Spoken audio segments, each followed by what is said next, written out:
Hello, family. How's everyone doing today? I hope everyone is doing well today. Family, Tiffany left the village of Dolton in so much deep debt, almost at bankruptcy. Until now, the village is giving their residents $4,000 water bills or $4,300 water bills. Well, the village says that Tiffany allowed her workers to just estimate water bills when she was in office. So basically, they are saying that Tiffany just told her workers, just bill the residents what y'all think they owe us. No need to read meters, no need to go out and do an accurate reading. Just bill them what you want to bill them, and they'll just pay it. What? Are you serious right now? But you can't make this up, family. Wait until y'all hear Tiffany and her workers was getting over on the residents and their water bills. Wow. And we also will review some reports covering the Kamalo Anthony case and the Austin trial. So we'll talk about that as well. But y'all already know what we have to do for the ones in the back. This video is under fair use.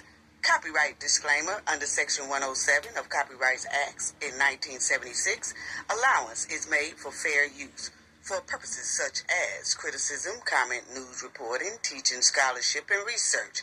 Fair use is a use permitted by copyright statute that might otherwise be infringing. Non-profit, educational, and personal use tips the balance in favor of fair use. Yes, fair use. All rights and credits go directly to its rightful owner. This video is purely for fair use, opinion, and entertainment. Enjoy. And we also want to add that everything in this video is alleged. Yes. Family! Salute to everyone. Salute. Thank you all for joining us today. Please subscribe to the channel if you are not a subscriber already. It will be so greatly appreciated. Want to give a shout out to our old subscribers, new subscribers. It is so greatly appreciated. Hit the like button as well. And when you see the hype button, hype your girl up. Thank you all so much for hitting the hype button that boosts the video out and get it into that algorithm. So thank you all so much for your awesome support. Don't forget to hit the like button and the hype button and subscribe to the channel. It's all free. I promise y'all, it's all free. Thank you all. I want to give a shout out to the replay gang. Thank y'all so much to everyone in the chat. Y'all be on fire. I want to give a shout out to everyone who leaves a comment in the comment section as well. Thank you all so much. It is so greatly appreciated, all the support that y'all do show Cafe of Knowledge. So once again, just thank you all from the bottom of my heart. Thank you. Let's get right into this, family, because now the residents of Dolton are receiving water bills up to about $4,300. And that's only for like 2 months. They say that they get bills like every 2 months, okay, allegedly. And that normally they water bills be about $300, $200, okay, which is still high to me, but but now they are starting to receive water bills that's over $4,000, and they have to pay it. And if they don't pay it, they're subject for their water to be cut off. Not only that, they can get on a payment plan to pay this amount out. But my thing is, family, if you send a person a $4,000 water bill, and let's say they do get on a payment plan, then within 2 months, another bill is going to come in again. Is that bill going to be worth $4,000 too? Because now my payment plan is going to last for a hell of a long time now. Come on now.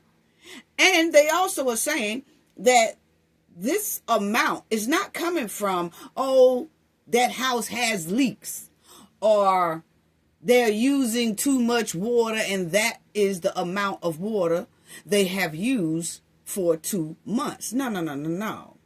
They're saying that the previous administration, Tiffany Henyard, and her workers, she allowed them to just do estimate readings, meaning that they could sit on their ass in the office and just charge a resident what they think the residents owe them for water for those 2 months. Okay?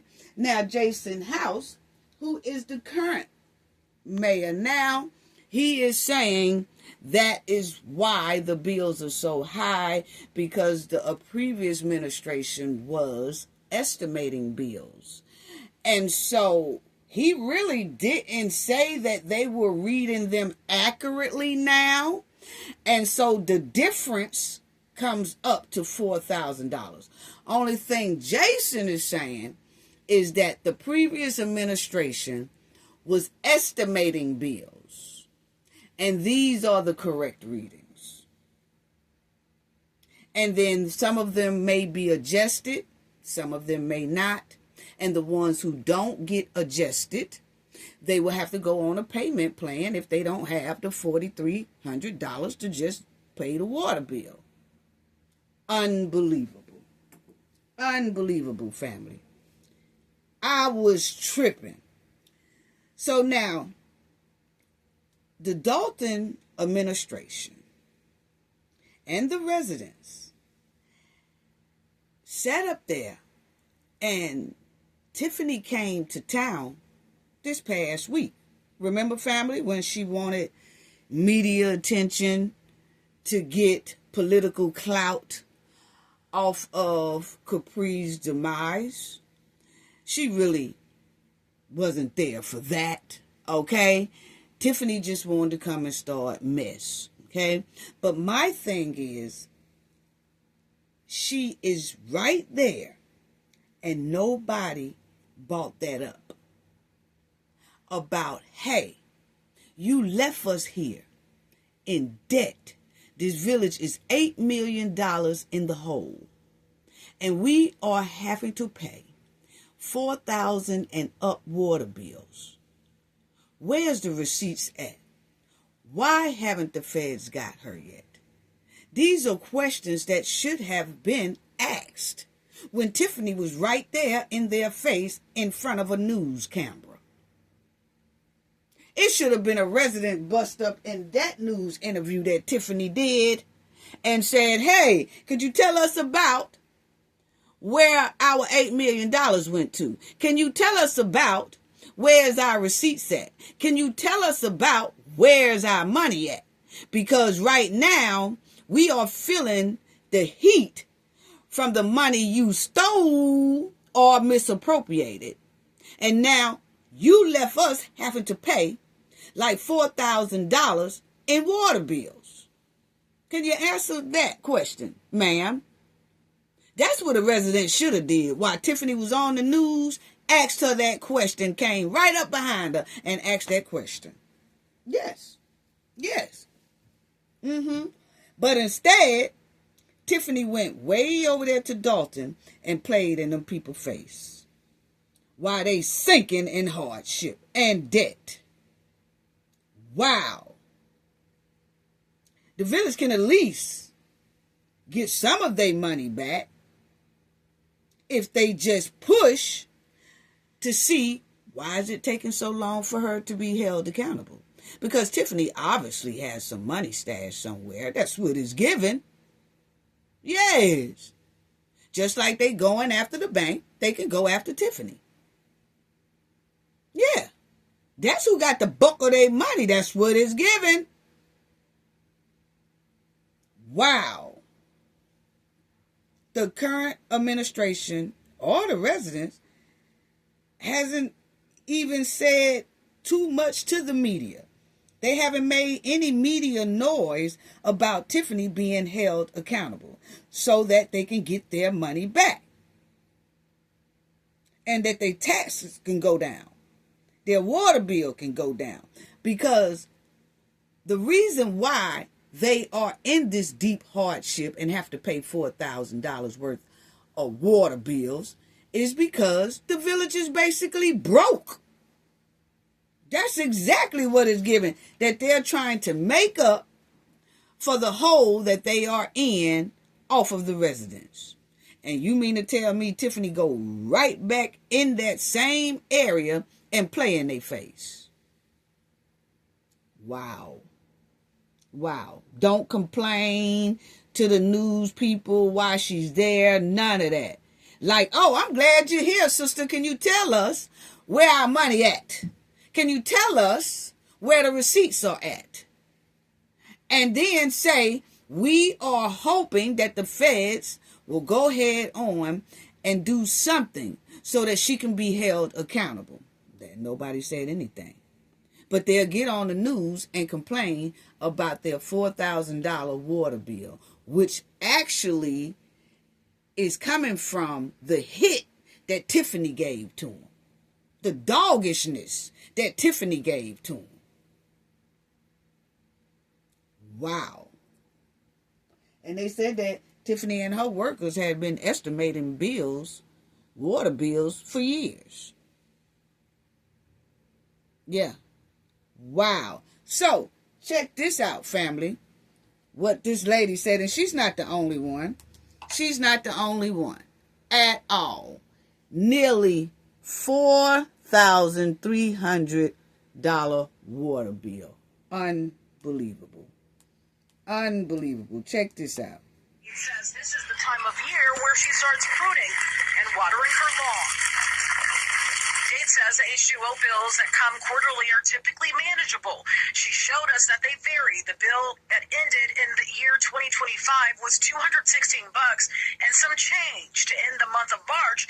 This year, more than $370. It was every, 3 months, and the highest is no more than $200-300. But Monday, all of that. So she said every 3 months that they get their bill, and her bill is normally no more than $300 every 3 months. Okay. Down the drain when she opened up a letter. Where did this amount come from? The notice was from the village of Dolton. Well, what was your thoughts when you opened up this bill and saw $4,296.47? I just got it yesterday, and it's post-dated, like they wrote it May 22nd. If it's coming from Dolton, why am I just getting it yesterday? The water bill was dated for May 22nd, but Date says she got it on her birthday, June 1st, with only 7 days to pay up, close to $4,300 for water she says she hasn't even used. Using the bathroom, taking showers, washing. But nothing that would accrue $4,296. So she say that the only thing she does, she doesn't have a leak. And the only thing she does is take her a shower. She does wash her clothes. And that's it. She uses her water like that, But nothing to amount to the 4,000. Y'all see here, $4,296.47. And then they only gave us 7 days to pay it. Okay? And if she don't pay that in 7 days, is subject to be cut off, basically. Okay? Wow. No. And a bill that she can't afford. Do you have this to pay? No. I'm not even working right now, so no. Fox Chicago went to Dalton's Village Hall where you pay municipal bills. Hi. Can you help me? We didn't get any answers over at Village Hall, but the Village of Dolton did contact us, and they told us that if you look at the bills closely, very hard to see though, you will see the number 0 and you will also see the letter E. They says that represents 0 water consumption and an estimated bill. Now, the family has owned this home on Oak Street for 6 years, and according to the village, they say the meter hasn't been read ever during that time.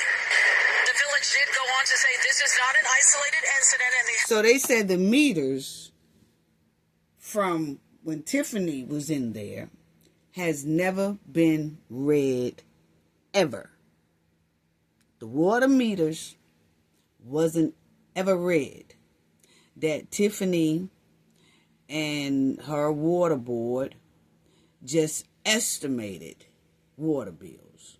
So they like, hey, whatever you think that they ass owe you, bill them, and then they pay it. Okay? So Jason is saying that Tiffany estimated the water bills. But I noticed he didn't come back and say in that same statement, we have went out and read all water meters accurately. And now that we have, it's a big gap in water that should have been paid for that was not paid for. So now we're charging people for it. That part, he never said. And if he did, it wasn't to the news crew, because when the news lady said that she went to the village hall to get answers, she couldn't get anyone, but they gave her that statement that we just heard that Jason put out. Okay? So, wow. So check it out. Oak Street for 6 years, and according to the village, they say the meter hasn't been read ever during that time. The village did go on to say this is not an isolated incident, and they have, quote, identified a number of accounts that were historically billed using estimated readings rather than actual meter readings. This issue predates the current administration and is one of several operational challenges being addressed. The village did tell me to have Dates contact them, and they did say this bill will be adjusted. But at the end of the day, how much will the bill be? That's still a big question mark. Wow. So, Jason administration says that they was just estimating, and that the meter hadn't been at that house, hadn't been read in the 6 years that that lady has been there. Okay? Now, which shows that not only was it Tiffany estimating, the previous mayor before her must have been estimating as well, because they say 6 years. Tiffany only was in office for 4. But Tiffany still, that's what mayors do. They come in and they clean up stuff. Okay? And Tiffany was supposed to then, when she got in there, say, oh, wow, this house and a lot of other houses has not been read in over 2 years. So, hey, we finna go out and you finna read these meters and see where they stand. Well, that's what it seems like Jason is saying he did. He saw that meters wasn't being read in over 6 years, so he decided to get them read. Now people's water bills are all off the meter, basically. And they're having to pay back water that they wasn't charged for. That's what it's given. Okay? Now my thing is, whose fault is that?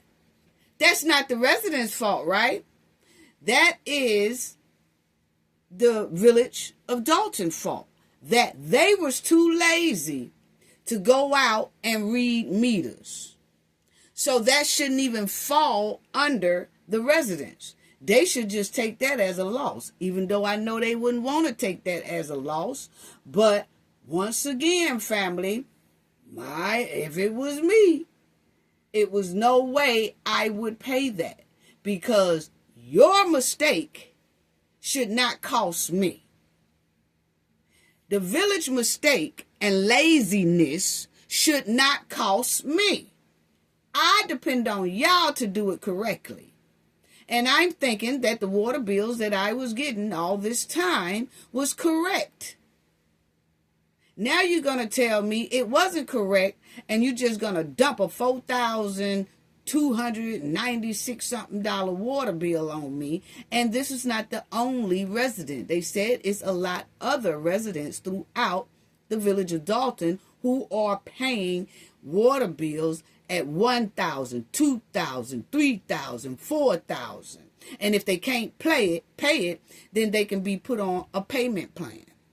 What? No. That's through the fault of the village of Dolton, not the residents. Wow. Wow. Unbelievable. Unbelievable. And as y'all will see right here, it says,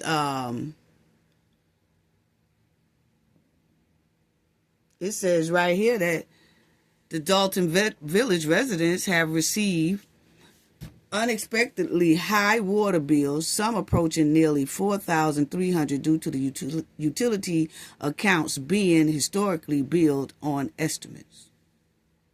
Wow.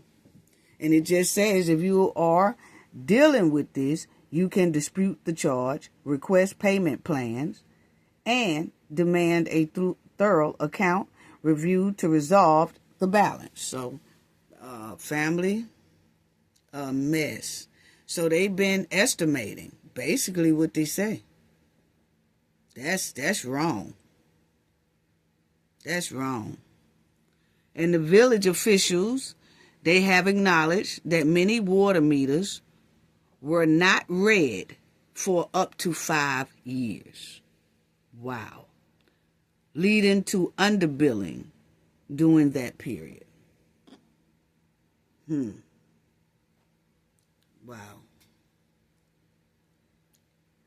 Wow, family. Unbelievable.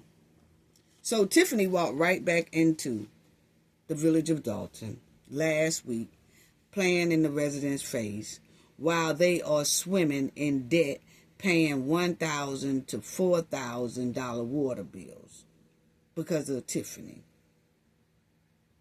And Tiffany sashayed in Dolton last week, chasing all that clout, and left these people sinking in debt. And she still went back to use them again for her political campaign for Fulton County. That's unbelievable.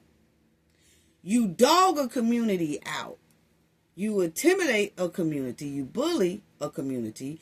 You put them in hardship. You put them in $8 million worth of debt. And it will be years before they can even come out of that debt, if they ever come out of it. And because you got Tiffany have pending lawsuits that the village is trying to settle as well. They're trying to pay out that. So it's so much that Tiffany has put this village through. And she comes right back last week and uses them again for her political gain. And not one resident say a word. Unbelievable. That's bold. That's bold. That is bold. When she was in Dolton doing them interviews, family, and she did that little quick ABC, Chicago News or whatever, it should have been somebody interrupt that whole interview and start asking questions about where's their money, where's their receipts. I mean, come on. We need answers. And we hope that the feds are still working hard to give us those answers and hold Tiffany accountable. When she was holding that mic, it should have been a resident come right up to that microphone, start asking questions while she was standing there. Yeah. I mean, they have a right to ask a question. All Tiffany had to do was answer it or just walk off. But it would have shown that they are pushing and concerned about the hardship they were left in and these high taxes on their property tax and these high water bills they have been left with. It's sad when a politician like Tiffany can bankrupt a whole community and still go back to that community and use them same people in the community for her political gain for another state, because she left their state and city and village because they broke. And she don't want to go through the hardship they going through, even though she put them in that position. Wow. She is still using that community. And the sad part is, the people in that area, that village and township, they so numb to corruption until they don't even realize it, or they don't even care. You know, they don't even care. Because that was the perfect time when Tiffany was doing that little interview trying to get political clout, because it wasn't out of concern for the Austin family at all. You know. But while she was doing that, somebody should have said something. Because giving people $1,000, $2,000, $3,000, $4,000 worth of water bill, that's a sign that the village is in more deeper financial debt than they're really saying.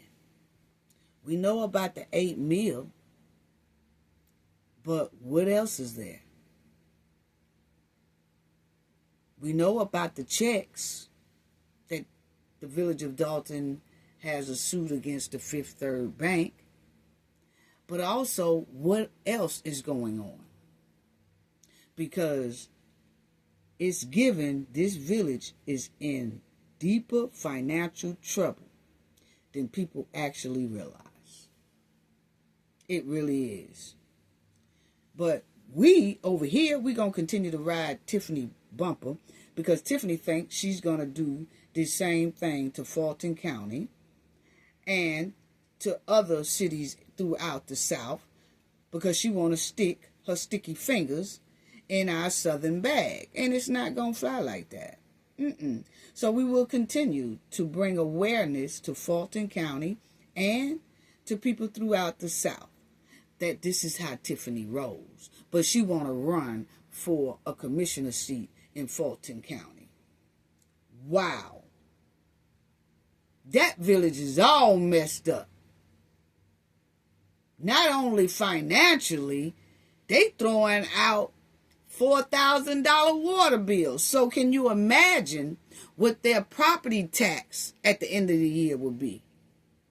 About $100,000, $200,000 worth of property tax?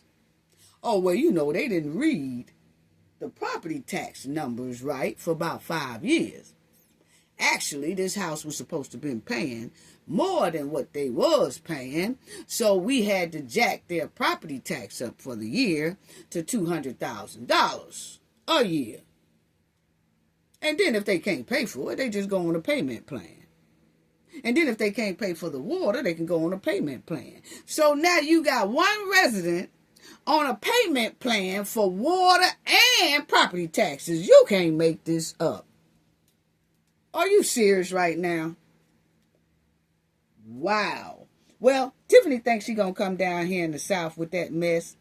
And like I said, it just shows us that it's no real structure in that Illinois period. Because Chicago is about basically in an uproar and all chaos as well. So it just shows it's not any structure.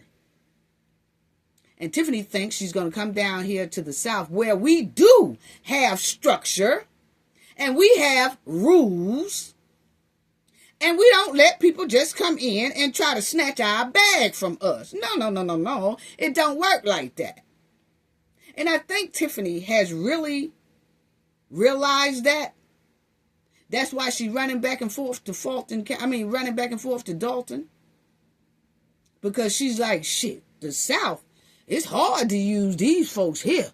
Let me start running back to Illinois, to the north. Yeah, because that's where it seems like, you gets away with a lot of your crap at.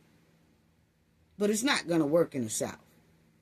We don't take too kindly of people trying to stick their hands in our bag and dunk it off and debo us and bully us and intimidate us and have us paying $4,000-$5,000 water bills and all that. No, honey, sister, you can keep that where you came from. You need to go pack up your stuff and go back where you came from. Because, see, you used to that type of chaos. We don't have that in the South. We have structure. The South has order.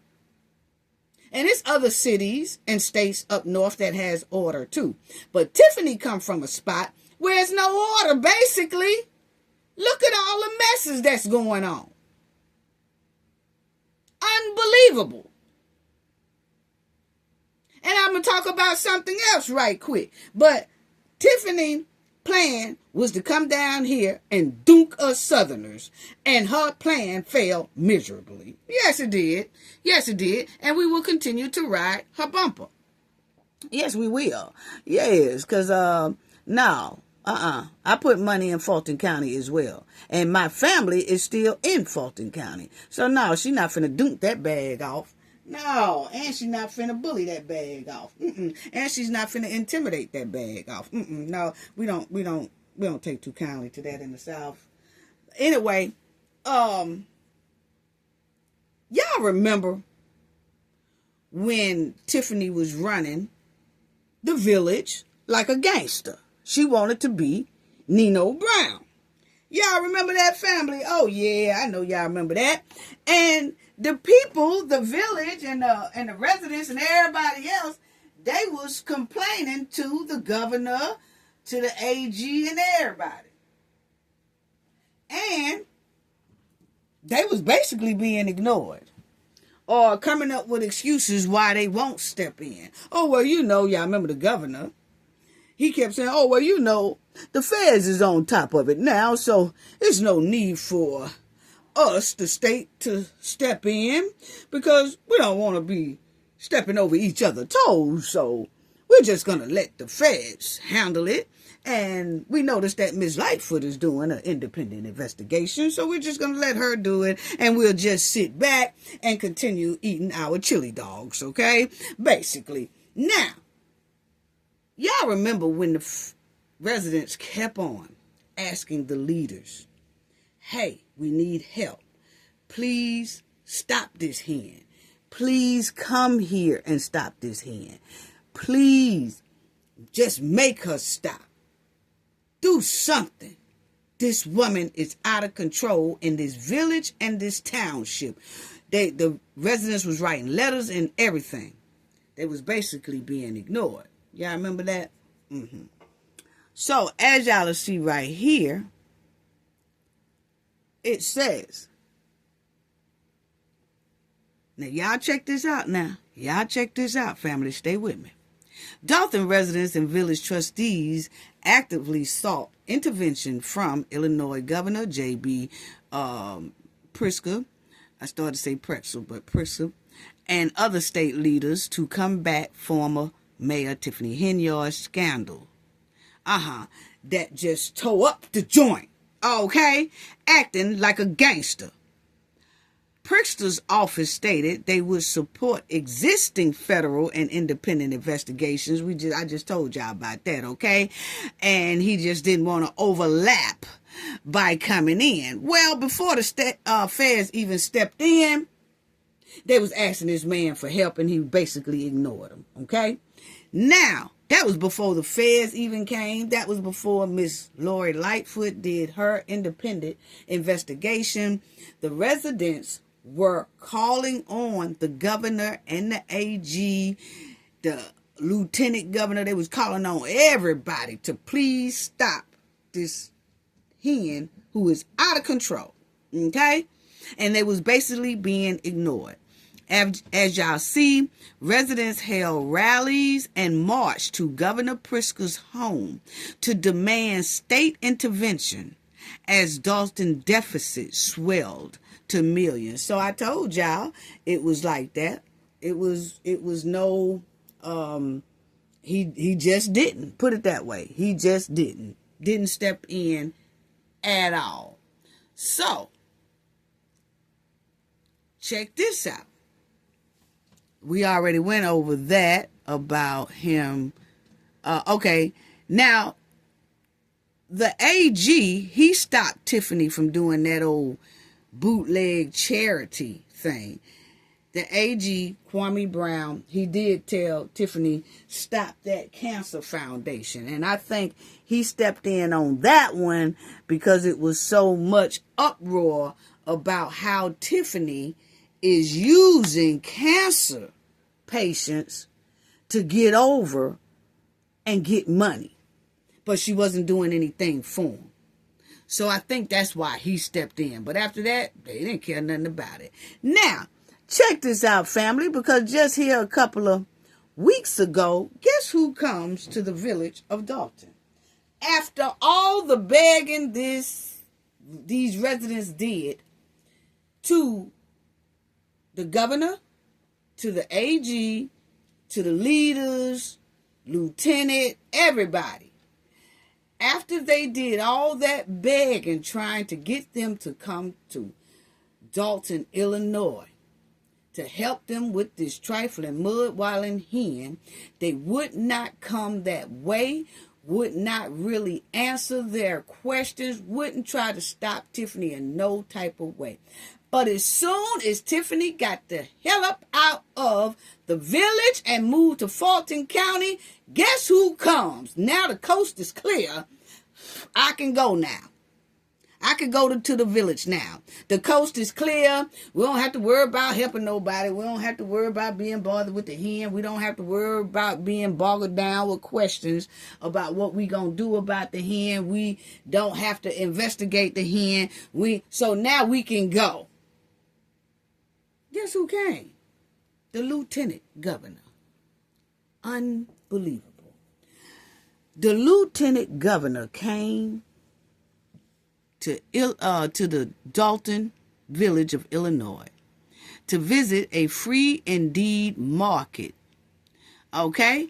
Now, that free indeed market is the same place that Tiffany was deboing and wouldn't allow that lady to open up her free indeed charity place where she give food to people, clothes to people in need and all that. Tiffany blocked her for a long time that she couldn't open. This lady here was begging for help. That lieutenant wasn't nowhere to be found. The lieutenant governor wasn't nowhere to be found. Kwame Brown wasn't nowhere to be found. Priska wasn't nowhere to be found. None of them was nowhere to be found. But here, a couple of weeks ago, here they come. What? As y'all will see, that she came, and then it has here. Let me see, family, because I'm trying to get, okay.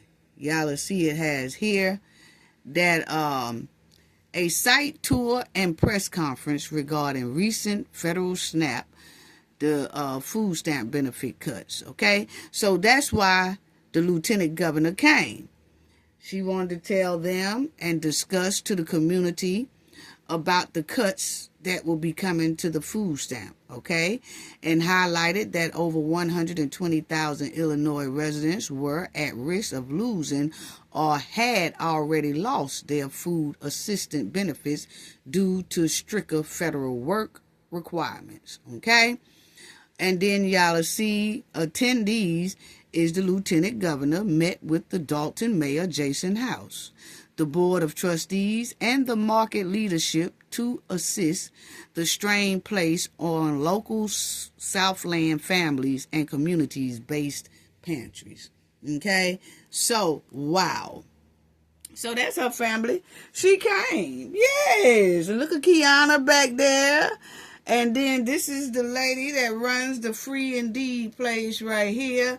Oh, yeah. Finally, she comes, and look how happy she is to come a year later after the hen done tore up the joint for 4 years.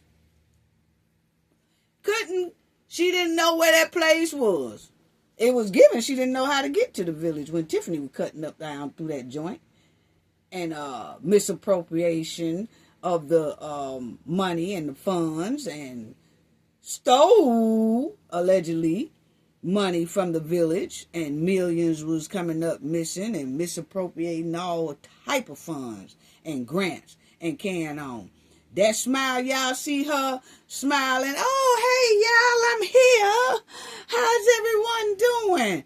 A year later, after Tiffany done gone. But anyway, I'm just saying.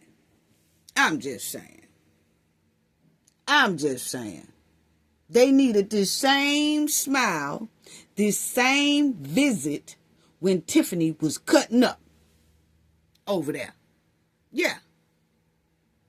Because y'all will see right here, too, that it says that I asked about, didn't Tiffany stop this place from getting their permits and all that stuff? Then it says, yes, you were referring to the well-publicized dispute in Dolton, Illinois. Nicole Scott, the founder of the local nonprofit food pantry Free Indeed Market, accused former Dolton Mayor Tiffany Henyard and her administration for intentionally blocking permits. So why didn't nobody come down to this lady Free Indeed spot when she couldn't even open to give the people in need?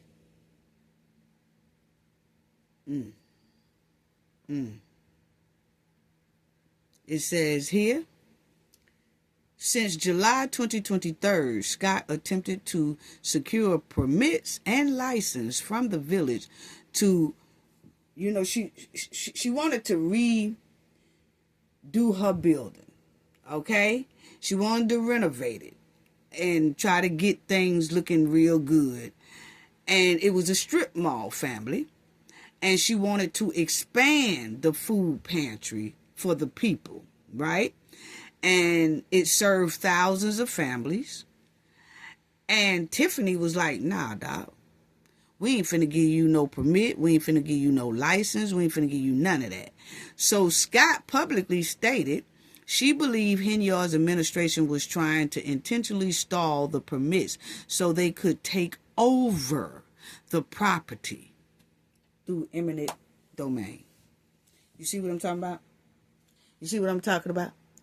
You remember Tiffany tried to stall that restaurant owner out too, that Kamal sold them that piece of property.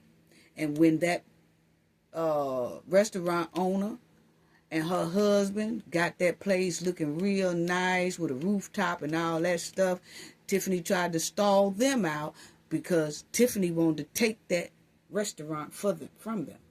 Because if she stalled them out from giving them their license and things, then they won't make no money.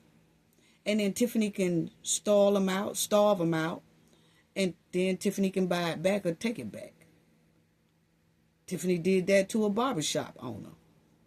He got the building all fixed up. He had some kids that were disabled as well. And that's how he make his money, by doing business, by cutting hair. He fixed up this barbershop looking real nice. And Tiffany and them wouldn't give him his permit, his license, none of that. Because Tiffany wanted that building. And basically, she stalled their guy out so long till he said he just had to sell the building. Because he couldn't get no permits or license because Tiffany was stalling them out. And as y'all see right here on the screen, this here lady that owns the Free Indeed, she publicly said that she think that Tiffany was intentionally stalling her permits and her license so that Tiffany could take over that woman's property. This is a low down hen on snake missions. Yes. So I'm trying to tell y'all. Yes. So the lieutenant governor came to visit them. Yes, yeah, And the thing about it is when it showed that the lieutenant governor Stratt Stratton, it says that she's the lieutenant governor of Illinois, serving since 2019 alongside Governor Pritzker. Okay, she's a Dem. She focused on justice reform. We can't tell because the village needed so much justice for 4 years when that mud wilding hen was tearing up the joint playing gangster female Nino Brown. Then it's just saying all that she did, justice, equality, opportunities, and all that stuff. But none of that, I didn't see any of that when Tiffany was in there. And it seemed like she would have been the perfect person for the governor to send to the village to get things straight when Tiffany was just acting up and acting out. But they didn't. And then you see here that as of May 2026, right here on the bottom, she is on the ballot for the 2026 election, having advanced from the Dem primary for U.S. Senate. So she's running to be their senator, U.S. senator. Wow. And that's her telling them about the food stamp program that's gonna have some changes to it and all that, but couldn't come when Tiffany was cutting up. She visited this here food pantry. As y'all see, it's a lot of different food items and things like that around here in the back. Pull-ups. They do a lot of things for families, okay, in need. And that's her talking to the lady that runs the food pantry. And oh yeah, she's so glad and excited. And that's the Free Indeed place that a lot of people go to try to get a little assistance and try to get a little help. Okay? But the whole time that Tiffany was playing gangster, nobody came. I didn't even think they really knew where the village of Dolton was because they just would not come to help the residents. The residents was writing so many letters to the governor's office, to the AG office about this here gangster mud wilding hen, and they got no help. But a year after Tiffany is gone and they heard that Tiffany is now a resident of Fulton County and in the South, they feel like it's safe to come there. But it's not to talk about what Tiffany has did to the village, not to talk about how in debt the village is, not to talk about how they can pull the village up out of this financial deficit. It was to talk about food stamps. And guarantee you, if Tiffany was still running that village, they wouldn't have came to even talk about the food stamp. They'd have gave them a big old pamphlet explaining to the village how the food stamp process is going to go. She wouldn't have came, my opinion. Because first of all, that lady that runs the food pantry wouldn't have had her license because Tiffany wasn't fucking them up.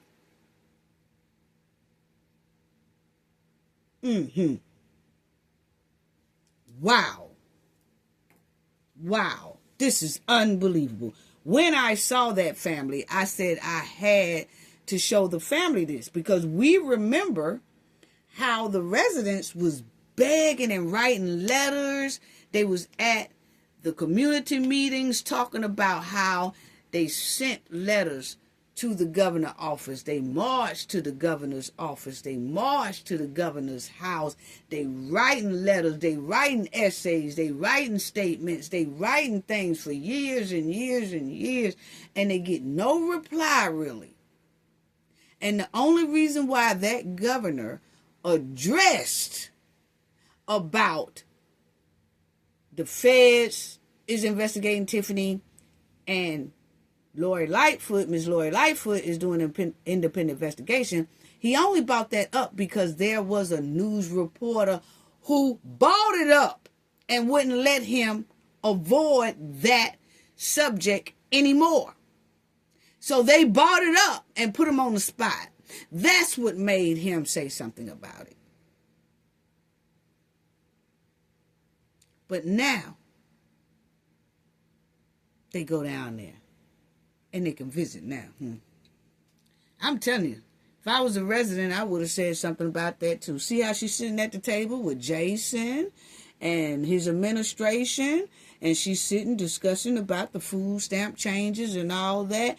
That same thing right there could have been done when Tiffany was cutting a buck on that village and that township.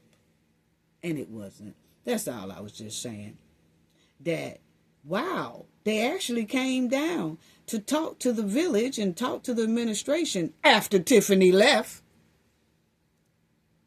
Now, let's get to the next one, family. Those leaders in Illinois, my opinion, failed the township and the village miserably. And there's probably some more villages and stuff like that throughout Illinois that's being failed miserably as well. Because there's a lot of little towns and villages and stuff like that that says that they're going through the same thing that Tiffany put the village of Dolton through. Just all over the place. Now, let me talk about this case right here pertaining Carmelo Anthony. We talked about this story, and I told the Knowledge family when this here happened. We went over a lot of things, and I was saying, well, when it come time for the trial, we will review the trial and things like that. Well, they have it, family, to where you really can't review the trial because they won't let audio inside. They don't let cameras inside. You can't take cell phones inside. You can't be recording nothing. Anything is very, very strict. Okay? So you really don't get any type of trial footage of what's going on. And for it to be the state, that was shocking. I understand about federal cases. They don't allow stuff in the courtroom, how Diddy trial was, and we had to go off of what people were saying and things like that who was inside of the courtroom. Well, it's somewhat like that still right now, that we have to go off of different reports of people who are attending inside of the courtroom. They would tell us what's going on. And then you have to be careful with that because it's a lot of reporters who are biased to either or side, and so you try to get a little bit from each side and try to kind of dig through what actually happened in court without being biased to what's going on inside the courtroom, okay? But I have noticed that it's a lot of bias, right? And so people who's reporting it, that like McCaff, you find different twisted stuff and you say, well, dang, you know what I'm saying? And vice versa. So you don't know. But it's some that are reporting on it accurately without any bias. Okay? So we have to fish around for that, and that makes it even complicated to even cover this case, family. So I did go through some, but y'all remember when we talked about this case here. We talked about it in April, as y'all will see there at the bottom of the screen. We did cover this case April the 9th, 2025. We also covered it, April 9th, 2025. Then we covered it again April 13th, 2025, because we were able to see the police report of what went down, what they said, and things like that. So in this video, we did go over the police report, okay? And it was a lot of things in that police report that we discussed. Now that the trial has been going on, it started last Thursday, And it's expected to go on for about 2 weeks, family. Okay? But in a short, quick thing, Carmelo was at a track meet. Austin Metcalf was at the same track meet, okay, along with his twin brother, Hunter, okay? So it was Austin, and then you had Carmelo. And they was at this track meet. It was raining so hard. Carmelo school didn't have a tent, but Austin school had a tent. It was someone up under Austin tent that Carmelo knew. And Carmelo goes over to that tent to talk to that person. He sits down and he talks to the person that he knows that obviously goes to this school that Austin go to, and he was up under that tent, okay? And then it says that allegedly that Austin goes up to Carmelo and tells him to get out of the tent.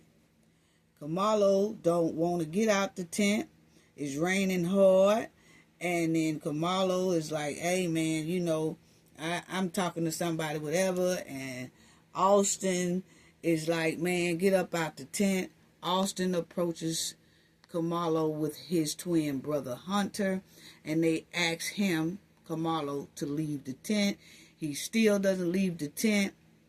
Austin pushes Carmelo, and then Carmelo pulls out a folded knife out of his bag that was 5 inches. Under the Texas laws, you can carry one up to 5 inches. You see what I'm saying? Anything longer than that is against the law. But Carmelo was on the track, which makes it school grounds, where he wasn't really supposed to have a knife, okay? Which most kids still carry them anyway, because they use fold-out knives for a lot of different things, like cutting their shirts, you know, to different styles, or cutting their shoestrings, or getting rocks out their cleats and things like that. They use those little folding knives for any little things like that, not for the intention of fighting. But if something pops off, it will spark their head that they have one, and they will most likely use it if you put your hands on them, right? So that's basically what happened, okay? Now, they are in trial to see if Carmelo is going to be guilty or not for first-degree deletion. Okay, which will give him up to about 10 to 99 years or something like that. So I just want to review some of it. But like I said, the trial is expected to last for 2 weeks. They got the jury. There's no black people on the jury. Not one black person is on that jury. My opinion, that is not a jury of his peers. My opinion. Okay, they always say the jury is for the jury of your peers. That's not a jury of his peers if it's not even one black person on that their jury. Okay, that's just my opinion. Let's talk about this. We're going to read some of what was being said in court, but I also want y'all to hear this person, this guy. Actually, it's about 10 people that said they viewed this videotape right after, like a couple of weeks after this happened. They reviewed the footage of what happened at this stadium. And they said that that video was clear. It was crisp. You could see the people and all that, okay? But the video that they are using in court is very, very grainy. And you really can't see. It's basically like the prosecutors and the defense have to kind of tell the jury who is who and what is happening at this moment, because you really can't see because it's just that grainy. Now, the excuse is that the court doesn't have the equipment that plays a 4K video, because according to, allegedly, the video is in 4K. And they're saying that the equipment that they have in the courtroom really is not made to play a 4K. That's why it's so blurry and you really can't make it out. Okay? So they are saying that when it comes time for the defense side, that they're supposed to play a video that is not grainy and stuff. Get some equipment in there that will play a 4K video. Okay? Now, it's about 10 people of different ethnic groups that said that they saw this video footage of this incident, and that video was perfectly clear. Okay? That's what they said, allegedly. But I know it's about 10 people that keep saying they saw this video through like a FOIA or something like that, that they pushed and pushed and pushed and pushed to get this video, and then they couldn't get their hands on it. But they say that someone in the school system was forced to show these people the video. And they said that the people saw the video, but they could not record that video.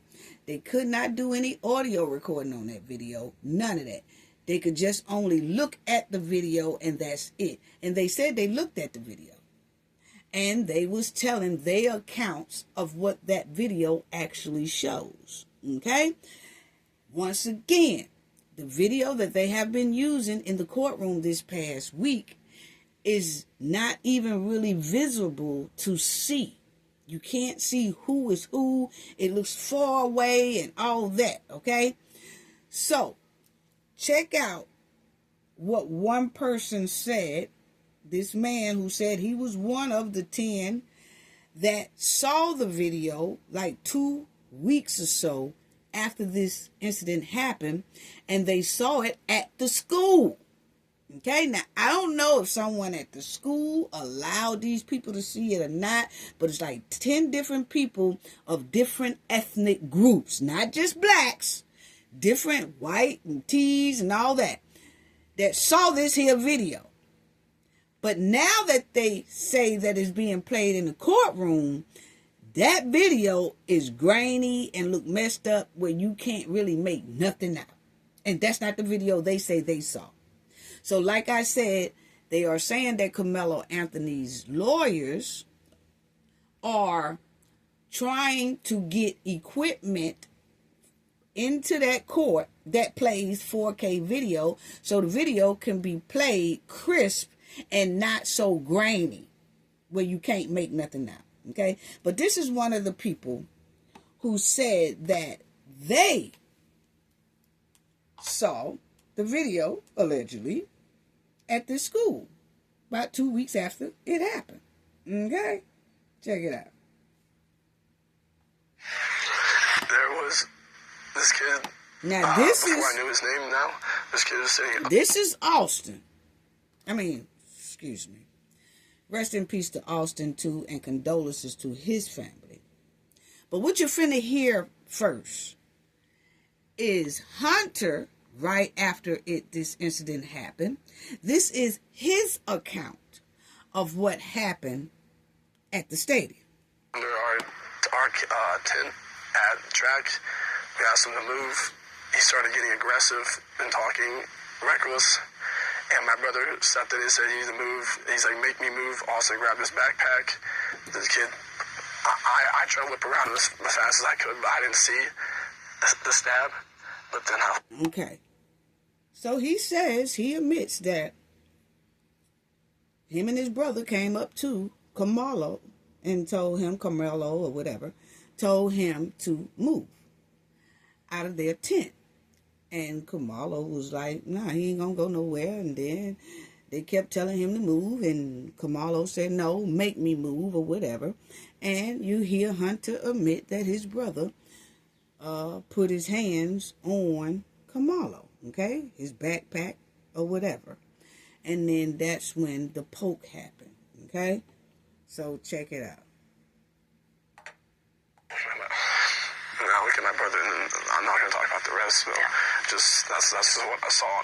And I try to help him, but It was just senseless. Okay, now this is a guy, one of the people of the 10 of different ethnic groups that said they saw the video at that school after this happened, probably like 2 weeks later. Okay, they was able to look at that tape at that school. Okay, and this is what he said the tape showed them, the 10 people that was in the room. Was it fuzzy or what? No, it was clear. It was clear enough where you can see the actual. Now he's doing the interview. Listen to him. Okay, that's how clear it is. You actually see them walking it up. You see that Carmelo is already up under there. He's under there minding his business. Dodging the rain, or it was still rain. You know, I'm familiar with it. So that day we were under a tornado watch. Right. We were under thunderstorm warning, and we know we had already had some light rain then, and it started raining again. Then it was over with. Okay. So that's kind of what happened on that day. But they were at a rain delay already, and so during that time when that happened, the twins, their two buddies, and a few other kids, because there was a few kids involved with them, they were all coming from the direction of the middle school, coming walking back up. On the video, you can see those four that actually was involved, and maybe about 3 or 4 others that was with them, skipping up, trying to catch up line. One veered off probably toward his way to go to the coach and kind of distract him a little bit. And then the other 4 came walking together. One went in front of them, went past. The other 4 went and they surrounded Carmelo. Okay, now notice he's saying this is what the tape shows them, that Carmelo was up under the tent, and about 3 or 4 guys approached Carmelo. 2 of them was the twins, Austin Metcalf and Hunter Metcalf. Okay? Now, I'm saying that because we're going to go over some of the testimony that they said inside of this court. And you're going to kind of see some of that in some of these testimonies. Okay? Check it out. And they showed it on that video. It's on the video. Okay, come on. You can see them walk. I want to say little stuff. I'll put it this way. Okay. They actually tell you when you're watching the video, pay attention to this corner right here, because if you look anywhere else, you might miss different things. Okay. So watch those 4. There are 4 right there coming up. Right.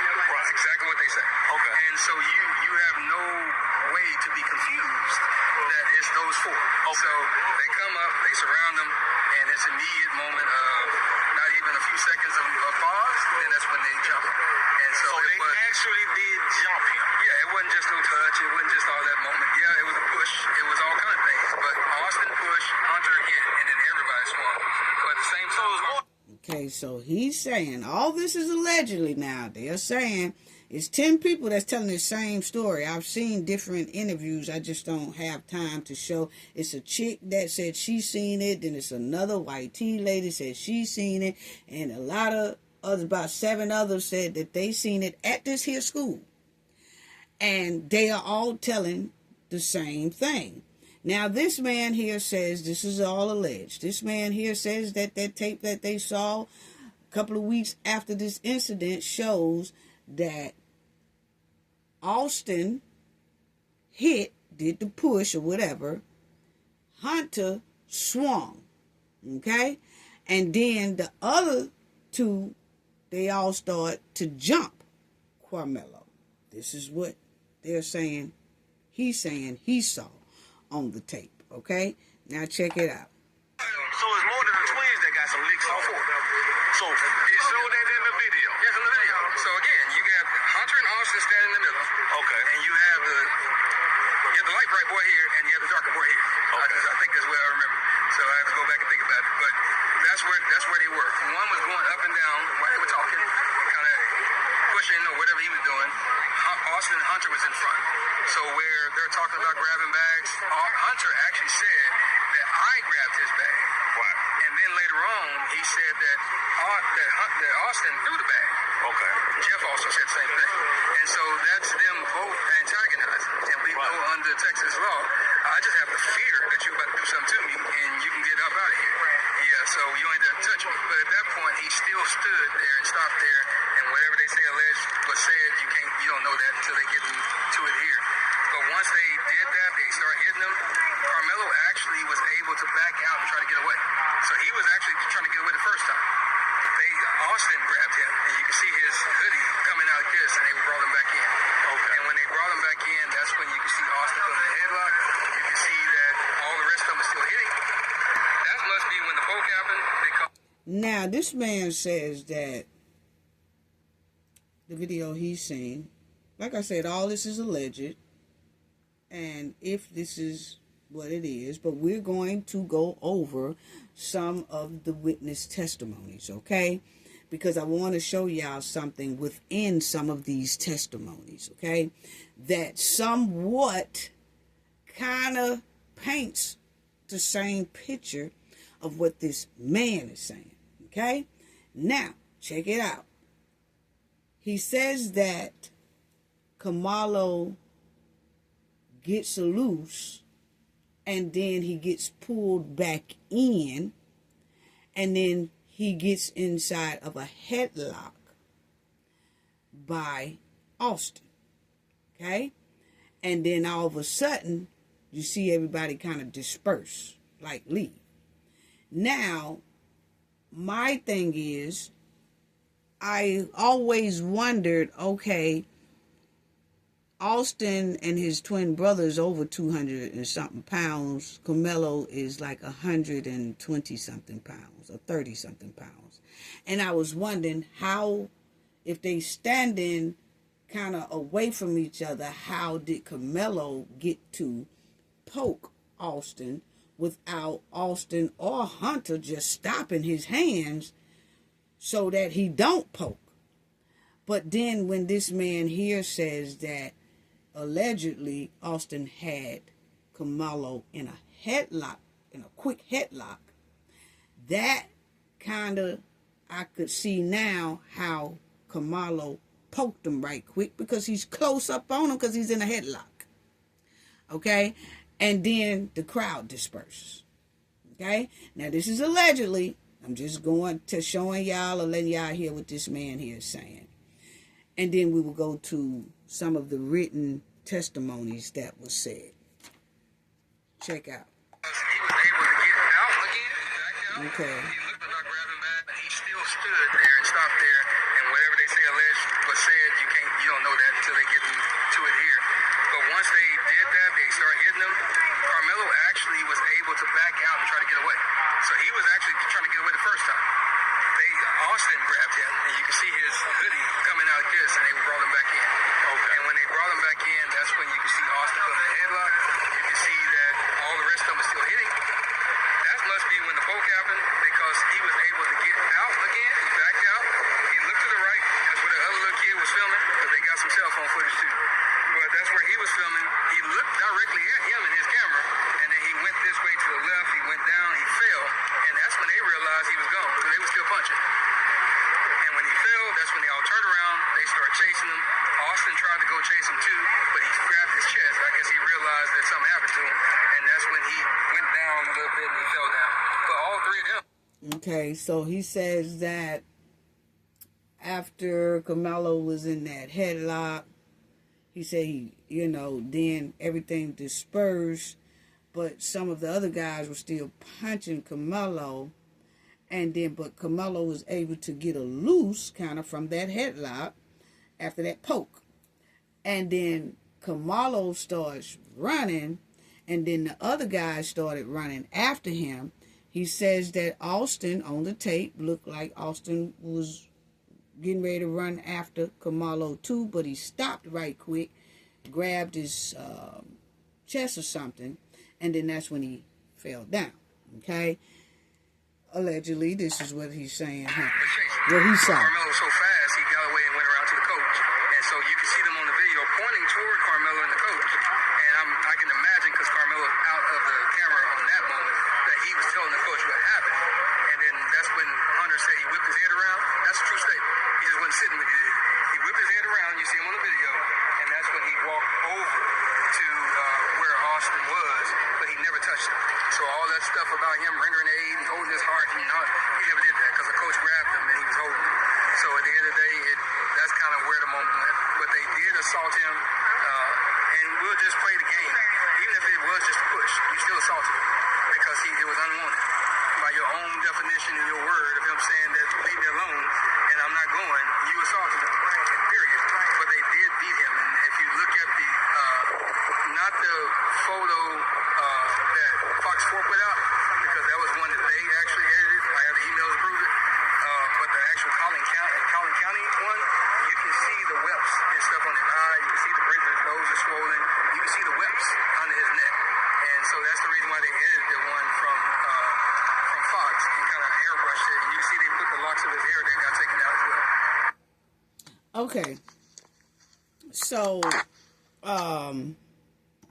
like I said, that's this man's account of what he said he saw. One thing I can say is that this man here is telling what he saw a couple of weeks right after this incident, okay? And it's like I said, it's like 10 other people that said they saw this same thing at the same time, okay? Now, at this school. Now, my thing is, he told this video without even looking at the video that's in the courtroom, okay? He was telling this before they even got to the video part inside of the trial. So he had to see a video. Is it the way he say he saw it? We don't know, but I'm just saying allegedly. But he's saying that's what they saw a couple of weeks after this incident happened, and they saw it at the school. Okay? Who allowed them to see it, I don't know. And like I said, I don't know if it was like the FOIA where they had to, or so many people was coming up there and wanted to finally they let people see the video. Okay? And they said that's what they saw. But I'm just saying that this man was telling us exactly what was happening on the video before they even played the video in the trial. So you can't say, because remind you, they never released this to the public. They would not show this here video footage to the public. We see all kind of other video footage. We even seen Shanquella video footage of what happened to her. But this here incident, they kept it locked and key to the public was not able to ever see this video until it hit the courtroom. Okay? And what I'm saying is, before they even played it in the trial, this man here was outside doing like a little protest, but he was telling this here guy that was interviewing him exactly what was on that tape before they even showed it to the trial, to the jury. So he had to see something. And it's like 10 others that did the same thing. They was telling people what was on the tape before the tape was even played in the courtroom. Okay? Now, let's go to Kamalo. He is in court now. He no longer has like the little dread look. He has the low haircut style, as y'all will see here with his two lawyers, okay? And you will also see where the judge has prohibited recording devices in the courtroom, limited media, and public access to trial, okay? So it's very limited of what, you know what I'm saying, is being said, and it's hard to find, you know, things like that. But as y'all would see, Mike Howard, Camelo's attorney defense, that's his defense attorney, began his opening statement by addressing the controversy and backlash surrounding McCaff's deletion, okay? There's been a lot of noise surrounding this case, Howard said. Howard explained to the jury that they would hear evidence about Kamalo as a person. Howard referred to Kamalo as Mello. Mello is a son. He's a brother, the oldest of 4, Howard said. He's a friend and boyfriend. He's a student with a 3.7 GPA.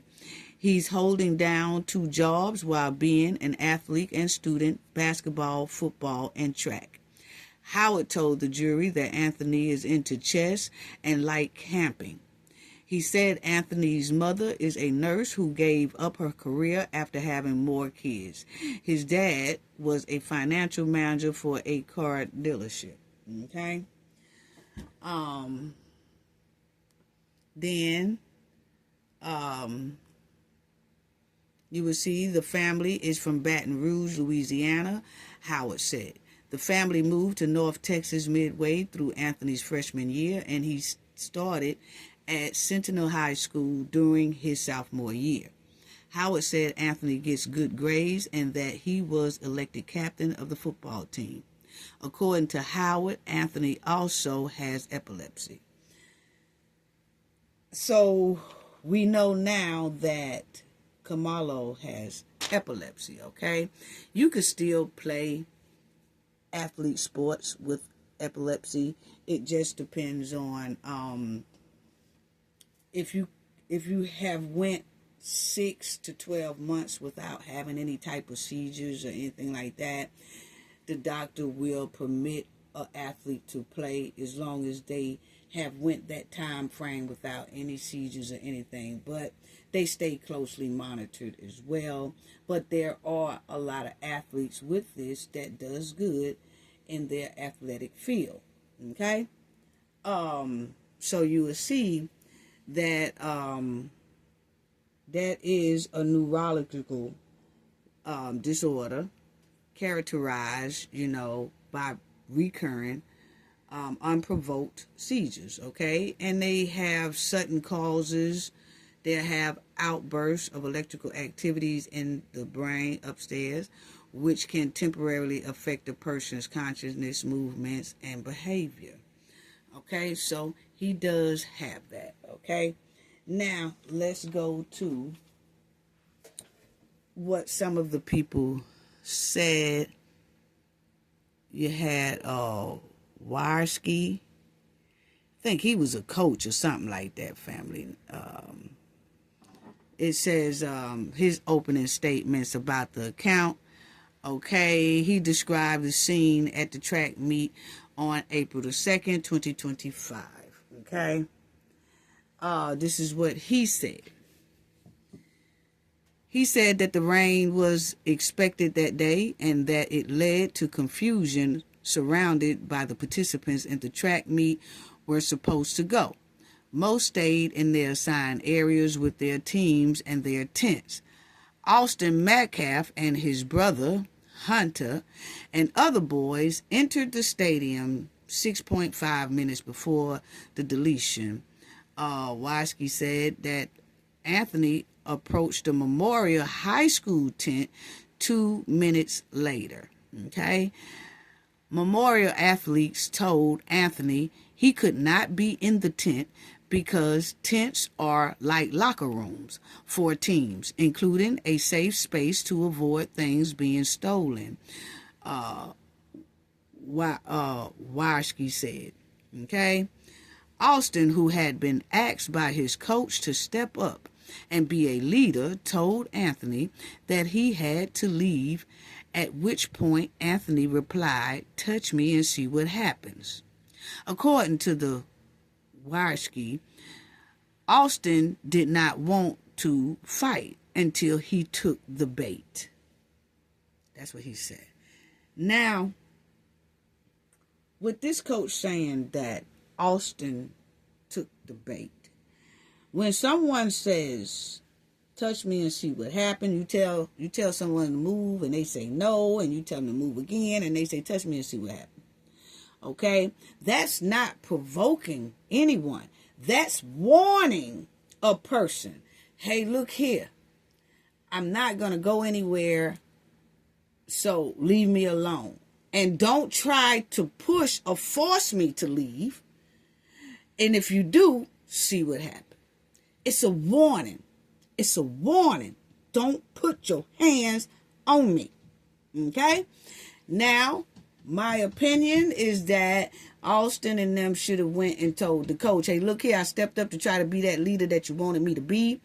And this guy right here told him to lead the tent and he won't. Y'all need to go tell him to move the tent. That's when you try to go get an adult for the situation, okay? But that didn't happen, okay? So we have to stick with what happened.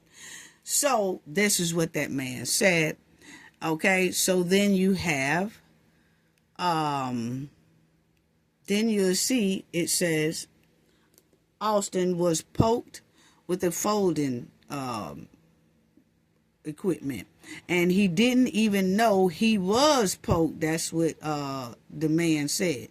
Anthony fled the scene and tried to exit through the front gate. Austin brother Hunter came to his aid and lifted his shirt once he realized Austin had been poked. Okay. They see a, wound there by the chest. That's what the Washki said. Bystanders are able to point out Anthony, and several coaches stopped him before he made it to the exit.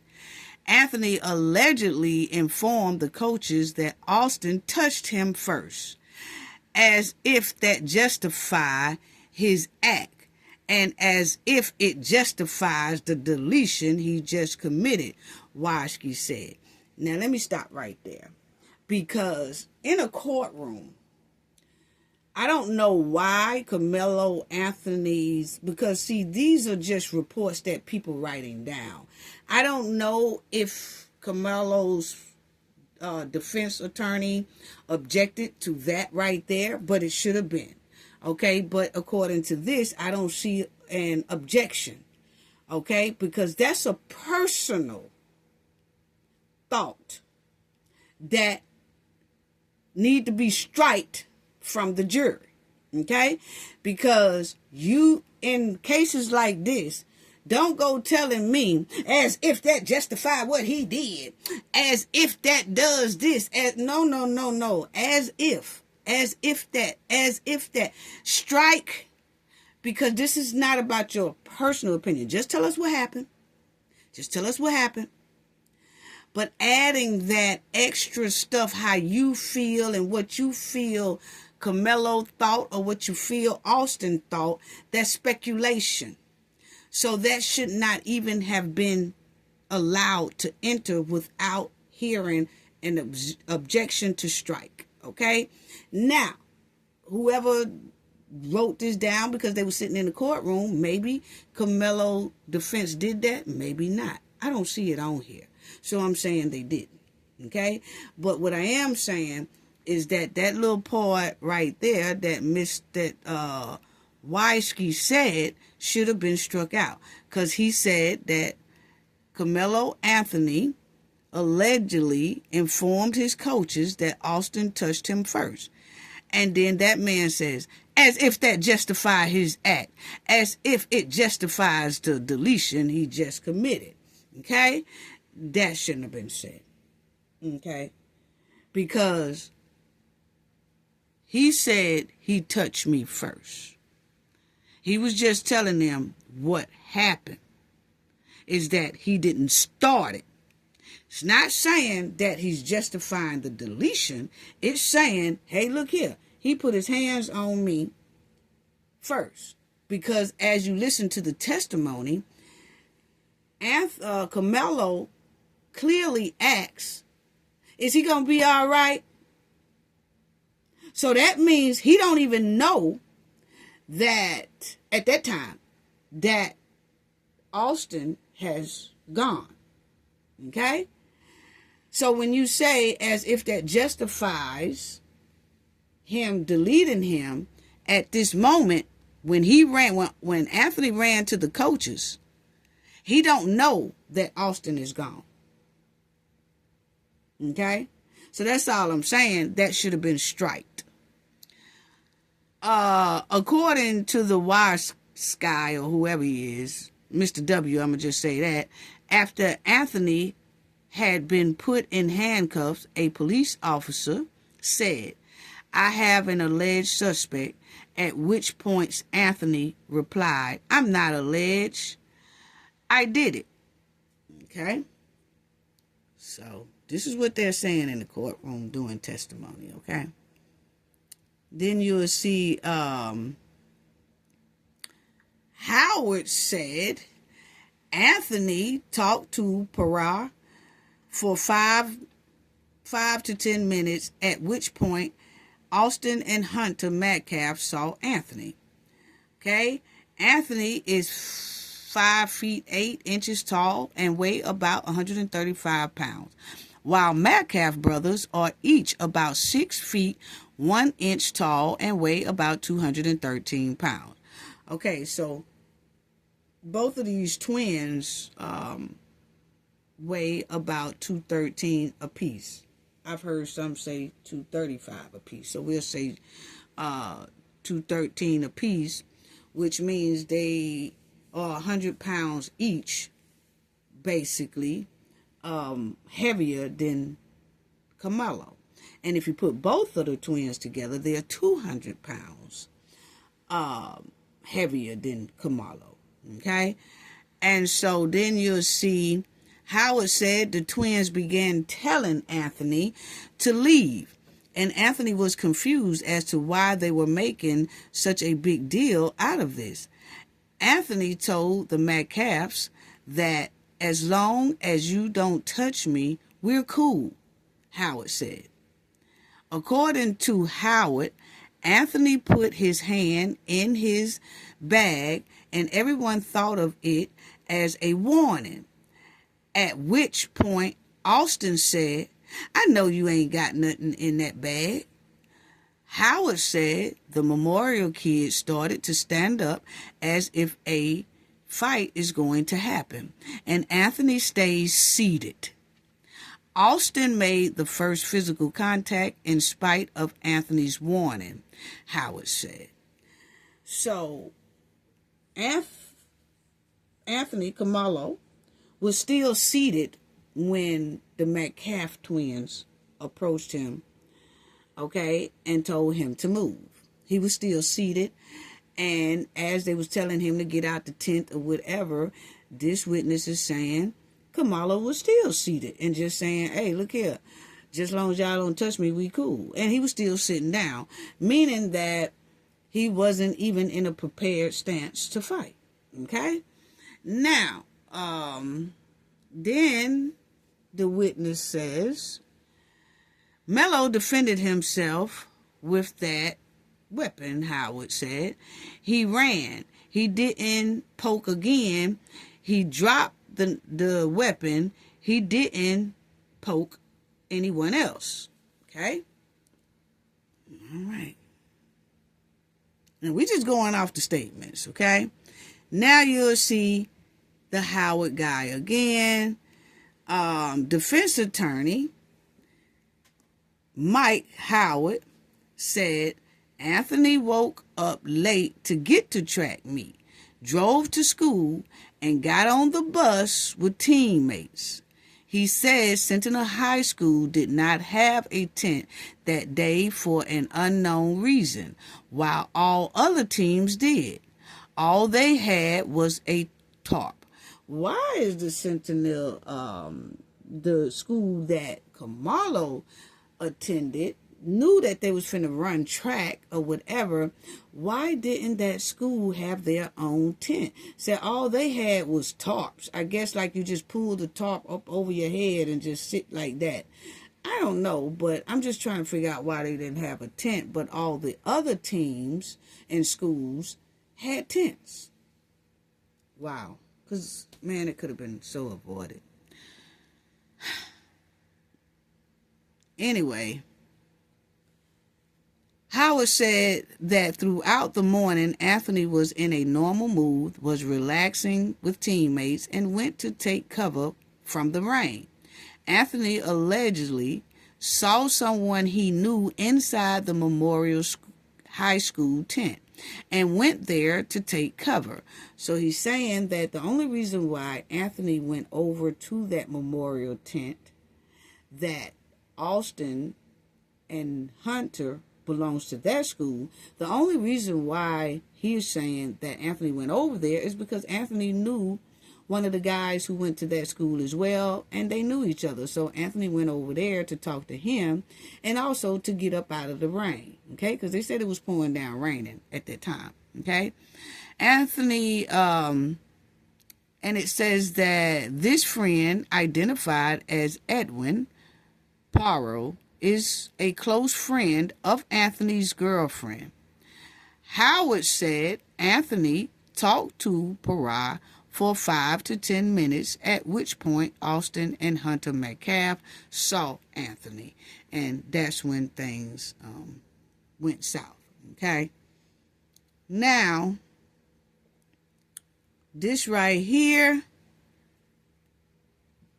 when testimony resumes shortly after 10:45 a.m., the jury was shown additional video of the incident at the track meet on April the 2nd, 2025. Okay?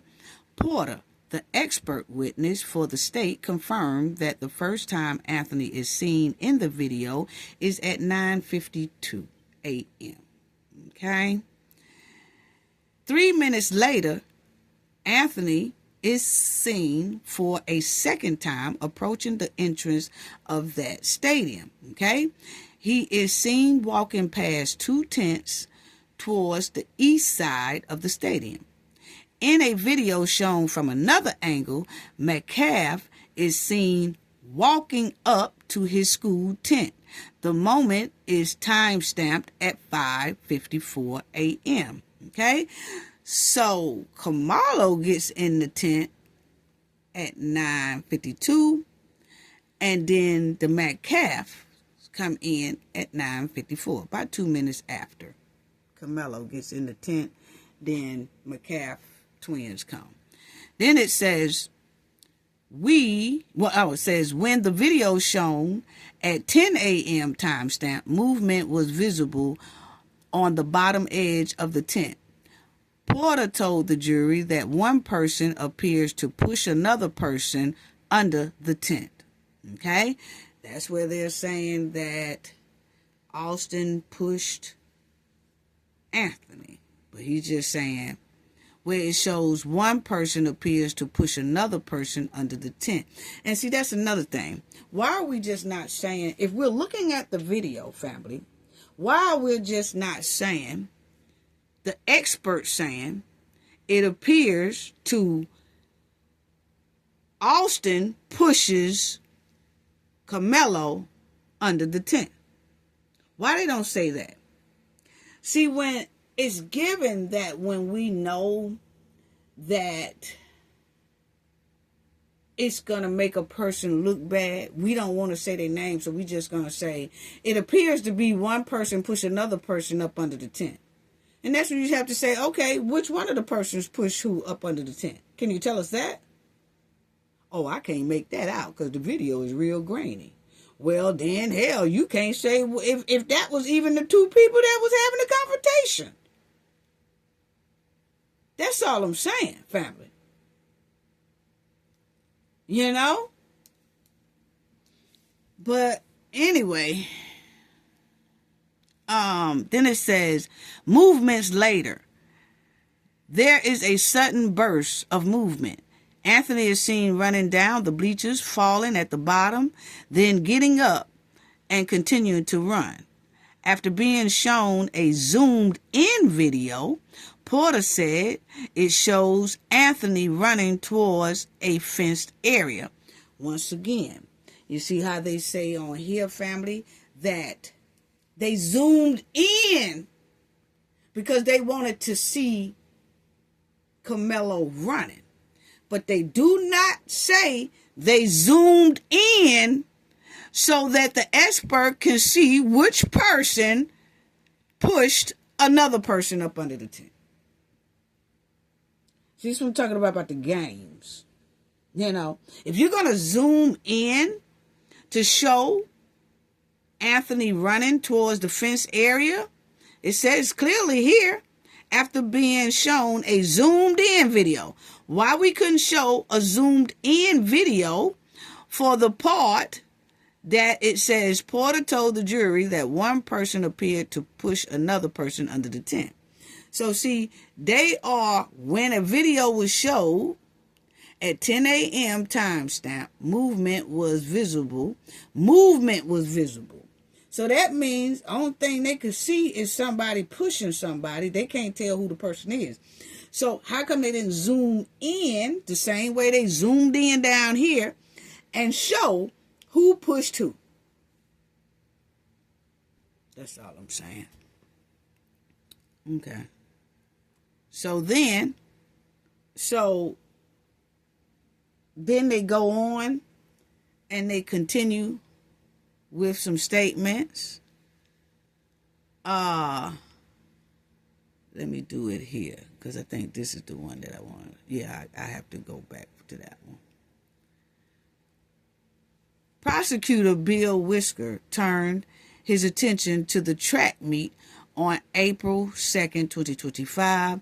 Starr explains that it was a district meet involving 7 teams, okay? So it was 7 teams supposed to have been doing this, okay? Usually the top 4 teams that advance to there, okay? Now, Starr told the jury that Austin and Hunter Metcalf were throwers. Both brothers threw the shot put to discuss. Memorial High School was the host of this here track meet thing. Starr explained that he enlisted several young men, specifically throwers, to step up as leaders that day. He wanted them to assist with getting tents off buses and carrying heavy equipment. He told the jury that he sent a text to Austin and another athlete the morning of the event saying that they need to step up. Okay? Starr told the jury that he saw commotion by the tent and tried to make his way over there. Okay, so this here coach said that he told Austin and some more boys before the track meet that he needed them to step up and help carry some things and, you know, be leaders and things like that, okay? So then he said when he saw the commotion and everything, he went over there, and so then he was asked, what did you find?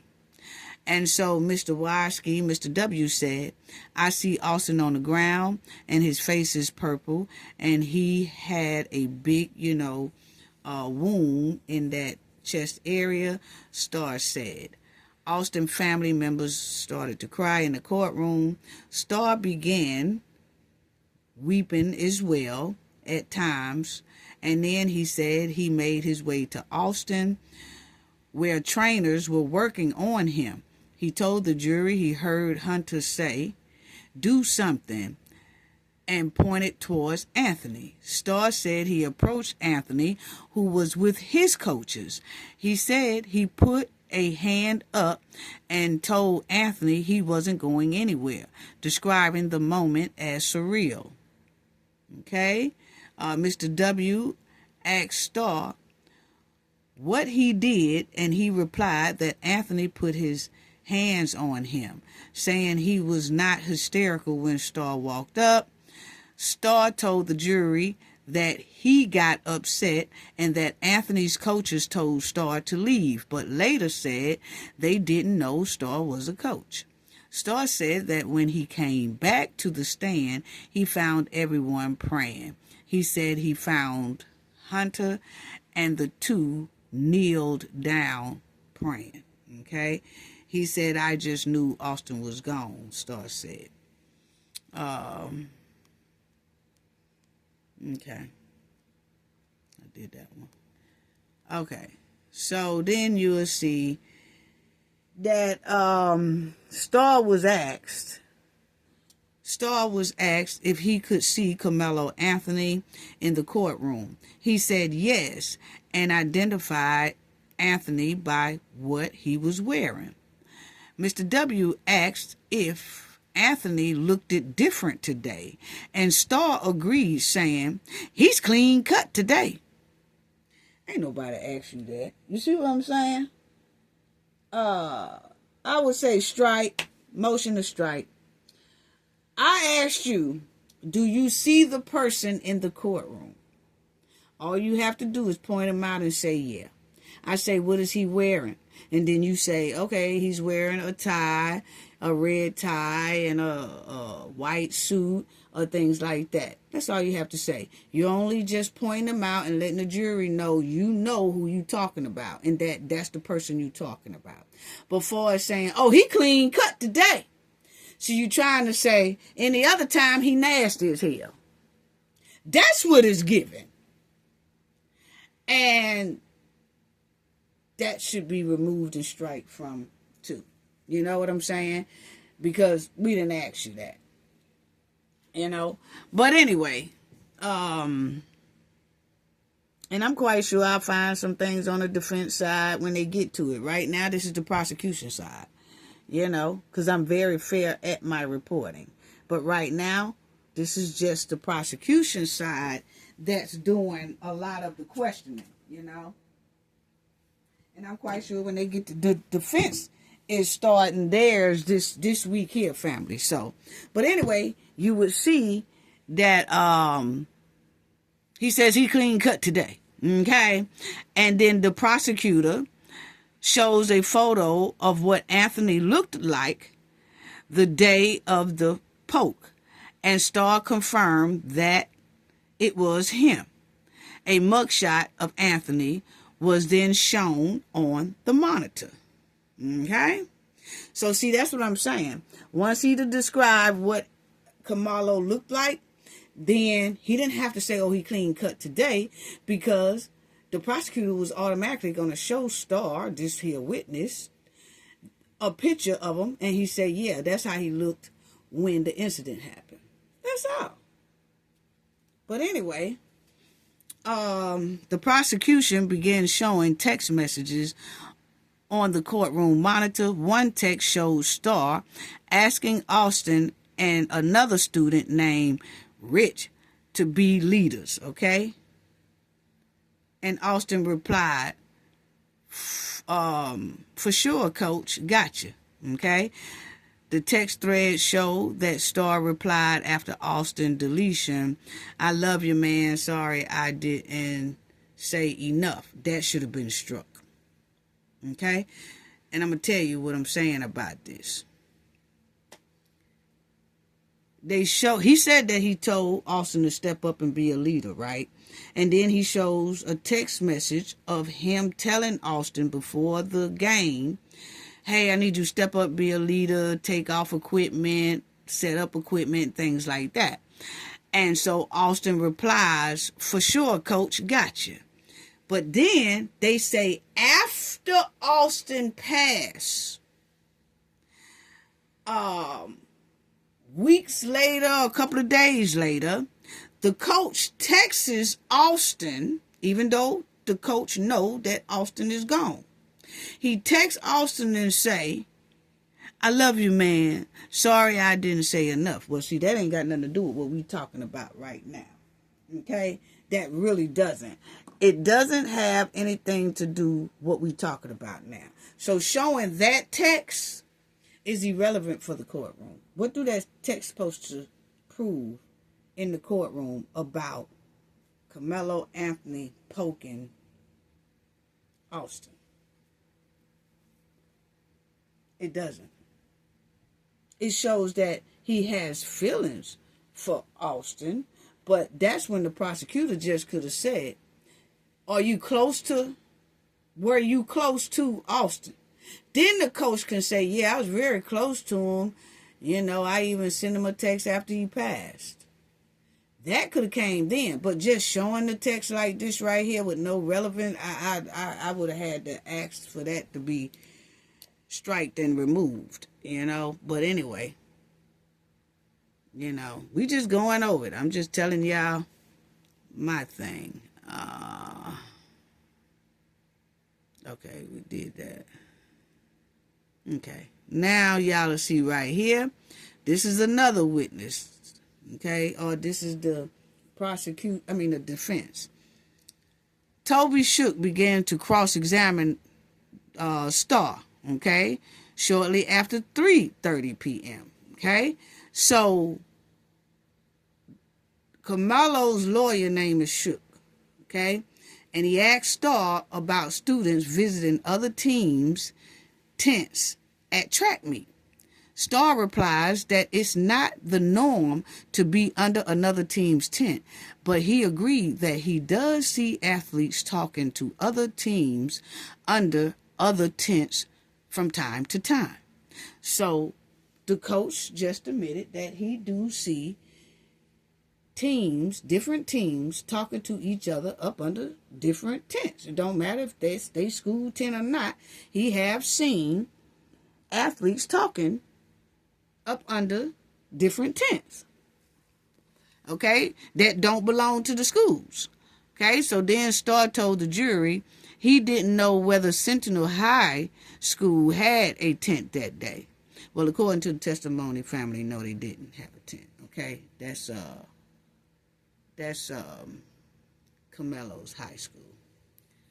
Shook mentioned a track meet at the LeBeau Stadium in March when Hunter and Austin left early after they went finishing throwing and all that. Star said he felt they should stay for the duration of that time period to support the team and was upset that they left. He said he kicked them off the team, but admitted it was only a way to get their attention.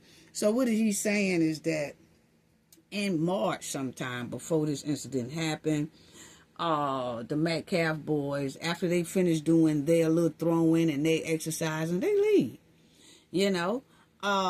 And the coach is saying that he had told them, y'all have to stop leaving so early and to continue to support your team. Y'all be leaving at a certain time and y'all just don't support. Y'all need to start supporting and step up and be a leader. Basically, that's what he's saying, okay? Then Star agreed that Anthony looked upset and that it appears as though he was about to cry when Star approached him after the poke. So Star said when he approached Camelo after this incident happened, that Camelo appeared to look like he wanted to cry. Now, Star was dismissed as a witness shortly after, so they was finished with Star. Okay, now athletic trainer Tiffany Whitaker. Okay, so it's a lady named Tiffany, okay? She's an athletic trainer. She testified that she saw Austin Metcalf the morning of the poke and later heard a commotion and screams from the stands. She said a trainer ran towards the bleachers while she and her partner went on to the field, where she saw a crowd of students. She said she called out to Hudson Dean, a student, who told her he poked him and threw the weapon into the stand before pointing to Camelo Anthony. Okay. Whitaker said she alerted the Heritage High School coach, Harper, that Anthony poked someone and went into the stands to help the victim. She testified that she immediately recognized Metcalf and began CPR by giving breaths while her partner performed chest compressions. She said they continued until paramedics arrived. Okay. As Whitaker testified, Metcalf family, of course, became emotional. Okay. Whitaker continued her testimony saying Metcalf regained some color, but that it was false hope after she saw his wound. During cross-examination by defense attorney Toby Shook, that's Camelo Anthony's lawyer, Whitaker agreed Anthony did not run from the scene, remained near the track, and appeared upset and crying. Okay? That's what she says. Okay? Harper testified that he was at the track the day of the poke when students ran towards him, saying someone had been poked. Hopper said Coach Tiffany Whitaker handed Carmelo Anthony over to him and told him not to let Anthony leave. Hopper testified that he put his arms around Anthony's shoulder, and Anthony told him he put his hands on me. I poked him. Okay? Hopper said he told Anthony that if the victim passes, he had changed the rest of his life. Anthony replied, he's not going to pass, but became emotional and began crying when Hopper responded, but if he does? Hopper said it appears the situation was not registering in his head, and they hugged. Hopper talked about them seeing Metcalf in a large amount of blood, and that's when it registered. The state passed Hopper, and the defense began cross-examination. Hopper agreed Anthony was upset and didn't try to run. Hopper was then excused and subject to recall, meaning that he might get called back to the stand again, but in the meantime, they was through with him. Okay?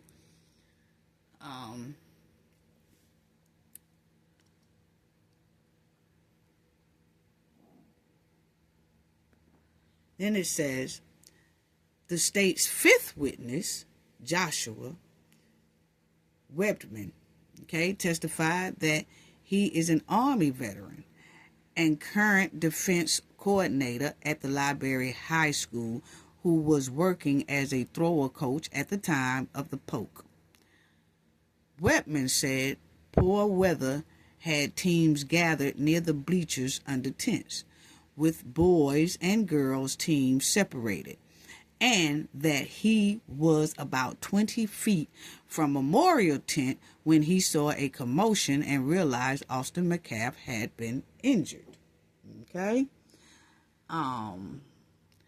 Wetman said he ran over, removed his jacket, and used his Army training to apply pressure to what he described as a good-sized wound in Austin's abdomen part. Okay? He testified that he had to move Austin's twin brother, Hunter Metcalf, so he could treat the wound. He said the victim's brother was freaking out.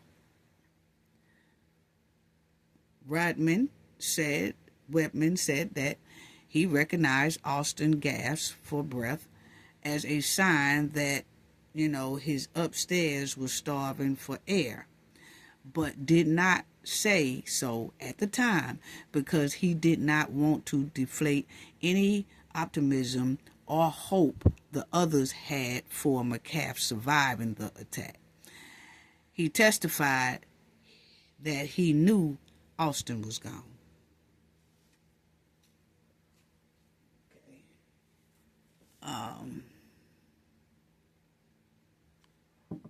And all of these are the prosecution witnesses, okay? So they says that the jury did in the court this week hear the 911 being played, and it was placed by another coach, but they let the jury hear the 911 call, okay? And as they played the 911 call, the Metcalf family was, weeping and crying, and then it had that the caller was heard requesting paramedics at the stadium for an athlete who had been poked. The caller said they were on the visitor side, and that an Army veteran tried compressions on the wound. The caller called the victim was starting to go unconscious and was not awake and not breathing. Okay.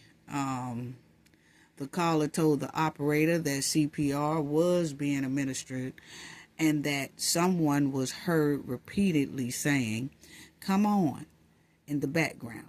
someone else was heard on the 911 call saying, "There's a lot of blood. He's not breathing." Austin Metcalf's last gasp was heard on the recording. That's what they say. That his last gasp was heard on the 911 recording. Okay? A photograph of first responders doing CPR on Austin Metcalf was then shown to the jury, not to the gallery. Okay? So, like I said, this is a lot of the prosecution side, and these are the prosecution witnesses, okay? The defense side and the defense witnesses has not came up yet, which they are doing theirs this here week, okay? And so we will hear the evidence on their side, okay? Now they says here that it was another witness that says Kamalo and Austin says that they was going at it for like 4 minutes. That's what they say here now. Okay? And it says Kamalo Anthony fought Austin Metcalf for 4 minutes under a tent at a Texas high school track meet before the poke happened. Okay? At least that's what the prosecutors say that the surveillance camera shows. Okay? Which I'm saying the way that man described it, that we heard, that he said he saw the tape. When he was talking, that was about a 4-minute thing that he was saying that happened. It wasn't just come in here, boom, bam, bam, and then that was it. It wasn't like this thing happened within 2 minutes or a minute and a half. They're saying this whole confrontation went on for at least 4 minutes. Okay? So, the state called Mark Porter, a forensics video analyst who worked for the Trainee County District Attorney's Office, okay, as their first witness. Okay, so they called a forensic person for their first witness. Okay, then you'll see here, it says, jurors were shown footage that appears to show one person shoving another person under the tent at the 2025 track meet where Austin was poked. Okay? Then it says, during cross-examination, the defense mentioned you can't pick up on mouth or head movements in the video, since it made up of series of still images from a distance. And Porter agreed. So, see, this is what I'm saying. The prosecution had this man come up there and tell the jury about this video. But the video was very, very grainy. You couldn't make nobody out. And then the prosecution was using a lot of still shots, right? Instead of having a good quality video.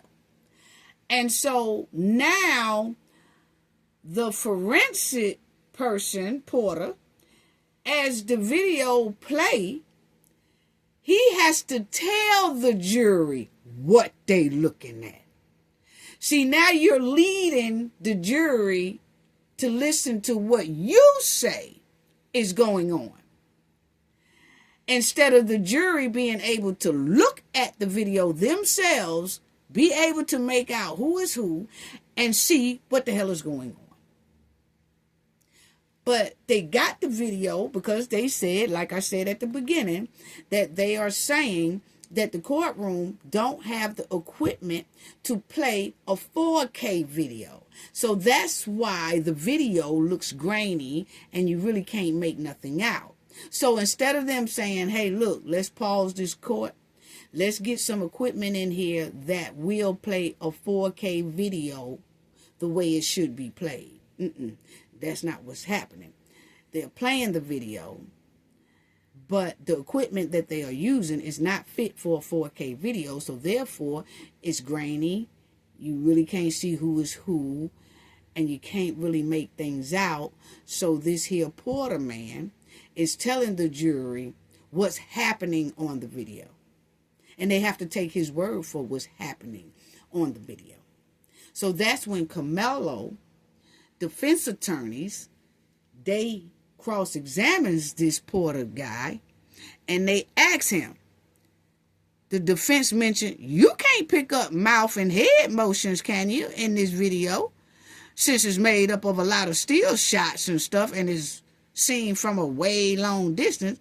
And the Porter man said he agrees that he really can't see head motions. He can't tell the jury what's being said, none of that. Okay, so then you'll see the defense attorney, Mr. Shook or whatever, that's Camelo's lawyers, then asks, you really can't tell what people are doing under this tent, can you? And the witness, who's supposed to be the forensics guy, Porter, he says he agree again. So why was you even up there? Why did the prosecution put him even up there to tell the jury what's going on when he clearly is saying right here, he ain't know what was going on? What? Wow. See, this is what I'm talking about. See, that's why I said they should have the real video there. But anyway, family, unbelievable. So they do say that this week is the defense time, Camelo's lawyer's time to bring forth all the evidence. And it is being said that Camelo's lawyers are saying they want the court to get equipment, the right equipment inside of that courtroom that will play that 4K video, and then people could see it much clearer. Okay? Whether that's going to happen or not, we don't know. I'll keep y'all updated on it because I'll be looking at the case some more this week, and in our next video we will review what the defense had going on. Okay? Unbelievable though. So as y'all see, the jury seated in Carmelo Anthony's deletion trial after immigration questions sparked pushback. Now, they had some immigration questions on there, and some people didn't like it, and they was mad about it, so they ain't want to be on it, But anyway, or they got struck off.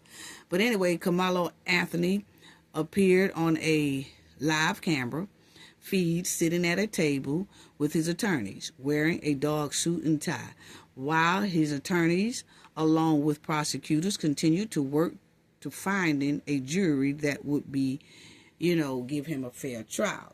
Now, this right here is when they was picking the jury, but I just wanted to throw this in there right quick, is because that when the prosecutors asked prospective jurors if media coverage of this case had led them to form opinions, several admitted it had, with one replying, I don't know if it's going to affect me, but I can't tell you those thoughts are not inside of my head.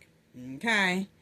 And then another prospective juror who identified as an educator in the Frisco Independent School District, where both the defendants and victim attended separate high schools, said they is close enough to home that I'm not confident that I could be completely fair. Okay, that's what one said, because they work so close to these here schools. Okay, then you had another juror identified as an educator in the Frisco Independent School District, where both the defendants and victim attended separate high schools, and they said that they didn't think that they could be completely fair. We did that. Then you had another one who was asked if the age of the 19-year-old defendant, who was 17 when authorities said he poked Austin at a track meet, would influence their judgment as well as his race. One juror, whom prosecutor identified as African American, said he would have a hard time putting a brother in jail. Okay.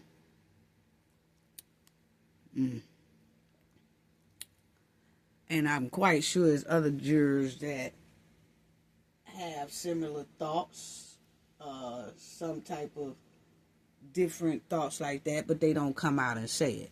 But this particular juror came out and said it. Well, at least he was honest. I mean, a lot of people said, well, he shouldn't have said nothing. He just should have went on the jury.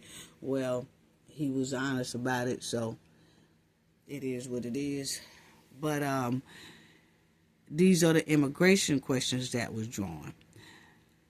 But Anthony's attorney, Mike Howard, drew a perspective to this jury when he asked them, how do you feel about the country's immigration policy? Okay, that's what he asked some potential jurors. Okay, and then a number of them refused to answer, saying it was irrelevant. Both the prosecution and the defense was allowed to dismiss 10 people. So when they asked these people, how do they feel about the immigration policies in our country, they refused to answer. So they got stricken from the case, from the jury trial, or being on the jury, okay? And the reason why is because they asked, how do you feel about our immigration policy? And that's because it's so many people that are so upset about the immigration policies that are going on now, especially if they're immigrant. And they're very upset about the immigration policies that's going on. They might take that out on Carmelo Anthony because he's an American. So they don't want their personal feelings for the country to affect the outcome and the judgment that they could have on Carmelo Anthony's case. And when you can't answer that, then they don't know if you're going to be fair at, making a decision on an American because you are upset at America. So that's why they most likely got stricken. Now if they would have said something like, like they said that they refused to answer. Well, if they would have answered and said, hey, I have no problem with the immigration policy because I've done everything the right way to be a citizen of the United States. So the immigration policy don't even bother me because I had to do everything the right way. Maybe they would have got on it. And then if they would have said, I hate the immigration policy that the United States have, and I'm trying to figure out why black Americans can't be deported, but we could be deported and all that. So then you say, no, you can't be on here. You see what I'm saying? So they ask that question just to see where a person stands with the country in general. Okay? And so that you don't take your frustrations out on an American citizen. That's basically what is given to me, my opinion. Okay? So then, as we said, it's no blacks jurors selected for Carmelo Anthony. And I do think, we don't know how the outcome of this case is going to be. But my opinion, this will be an appeal if Carmelo loses. I feel like this is going to be an appeal that no black people was on the jury. Not even one. Okay? I think that's going to be brought up in an appeal. That's just my opinion. I'm just saying. Okay, so you had the pool of roughly 500 prospective jurors was narrowed down to 12 jurors and 6 alternates, okay, in Collin County, with opening statements expected to begin Thursday, and it did, and we just went over some of the things that they was saying, okay. Now, my thing is, let me just say this too before I get into that, is that sometimes us Black Americans, foundational Black Americans, whatever, we need to be very careful of the areas we choose to live in. Okay? They could be upscale areas, very nice neighborhood and all that. But you really need to check into what's the ratio in your city of Black American people. Okay? What's the ratio? Are you just a 1% out of the 100%? Because if so, if anything happens to you or your family members or things like that, this is what will happen, is that because there's more other ethnic groups in your community, that's who's going to judge you. That's who's going to judge you. So you have to think of ahead like that. Because I do. Stay in a very, very nice community, suburb, by the beach, all that good stuff, right? But I also made sure every time I picked a spot that it's a spot that at least 50-50, 40. I say 40. I don't really feel that 40-60. You know, like 40% Black Americans, 60% other ethnic groups. You know, I like to find something that's 50-50, and you can find beautiful areas like that because it's a whole lot of Black Americans, foundation Black Americans, that makes good money and live in good areas. And you can find some cities, urban cities and things like that, that has a very nice upscale area that you can move in. But that city overall has a general population that fits you as well. So if anything was to happen, and you hope that nothing does happen, but you have to have that in the back of your mind when you are looking for a residency or a place to stay. Okay? Because if anything happened to you or your kids or something like that, and it comes down to where you have to go to court or you have to have a jury trial or anything, it could be anything simple. You go on to jury trial for a lawsuit or something like that. You want people of your peers, your culture, that they are a big part in numbers in your community as well. So some of them can be on the jury. But if you move in an area that is only 0.1 of you all, and then something happens, and then you go to that damn courthouse, and the whole jury is everybody but your culture or your ethnic group. And then they come up with excuses of why they didn't pick that 0.1% to be a jury of your peer. Wow. Wow. Because I have had a lot of friends that, you know, they move in those type neighborhoods that is only 1% of them or 0.01 or something like that of them. Everybody else is other ethnic group. And they be bragging on it. I say, okay, now what if something happened? You ain't got no jury of your peers around this joker here. I look at stuff like that. Yeah. It is some fantastic neighborhoods in cities. But the cities are a lot of your culture is well in it. 60%. 50%, 40%, no less than 40, no less than 40%.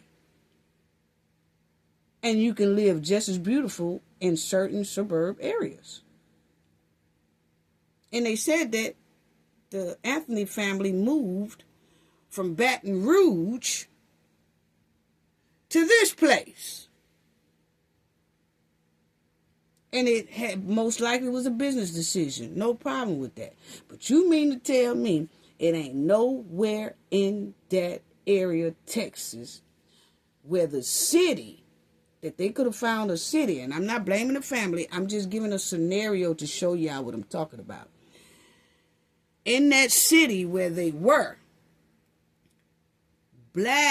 another city not too far away that had like a 50-50 ratio of their ethnic group and other ethnic group. Or either they 40% of that city and 60% of other ethnic groups. That way, if something happens, you can find a jury of your peers easily. And they have no excuse of why a jury of your peers is not on that jury. That's all I'm saying. And if you have to drive like 40 minutes to work just to have that type of safety net, I would. I have. That's all I'm saying. Anyway.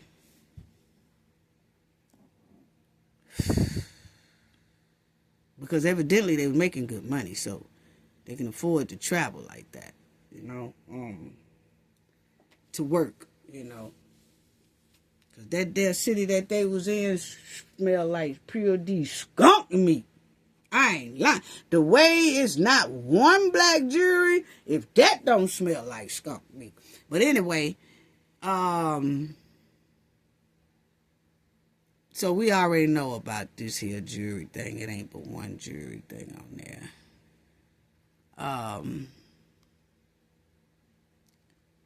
Anthony had been at the tent belonging to the Metcalf school when the incident happened.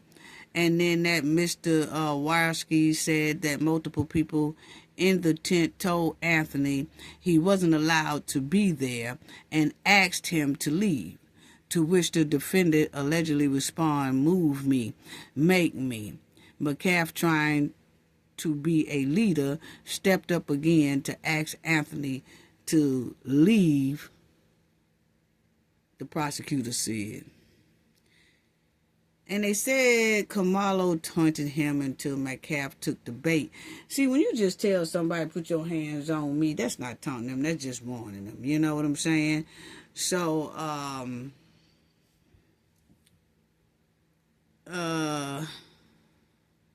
it was something in here. As soon as that poke happened, Kamalo takes off running fast and then slows down and tries to blend in and slip out the gate. The told victim didn't realize that wasn't it. When other students followed Anthony and pointed him out to officers, he allegedly began pleading, "He touched me first." When officers took Anthony into custody, Wyerski said Anthony told them, "I'm not alleging I did it. He touched me first," without even being questioned. We have to learn how to tell our kids to remain silent until we can get to them. Ain't no need to run their mouth to folks, police and stuff like that until we get a lawyer, But anyway, I noticed that in a lot of this, they were saying that other students told Anthony to move, which kind of coincide with some people saying that they saw in the video that the Metcalf boys approached Anthony with about 2 or 3 other guys. Okay? And so it says Anthony defense attorney, Mike Howard, told the jury that there's a lot of noise surrounding this here case, and it has been completely false information. He described the defendant as an A student and a 3.7 GPA, holding down 2 jobs, who was on the varsity track team at the time of the incident. Okay. When Anthony arrived at the track meet, his attorney said it began to rain. Anthony's school was the only one at the event without a tent that day. Howard said that Anthony initially went to the other school tent to have a conversation with someone he recognized when he was suddenly asked to leave by strangers who were much larger than he was. Okay.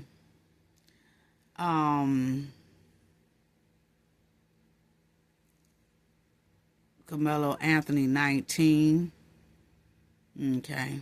So there was a lot of people outside protesting too, outside of this courthouse, trying to get seats to get inside of this here court thing. And then there was a lot of people outside protesting this whole thing as well.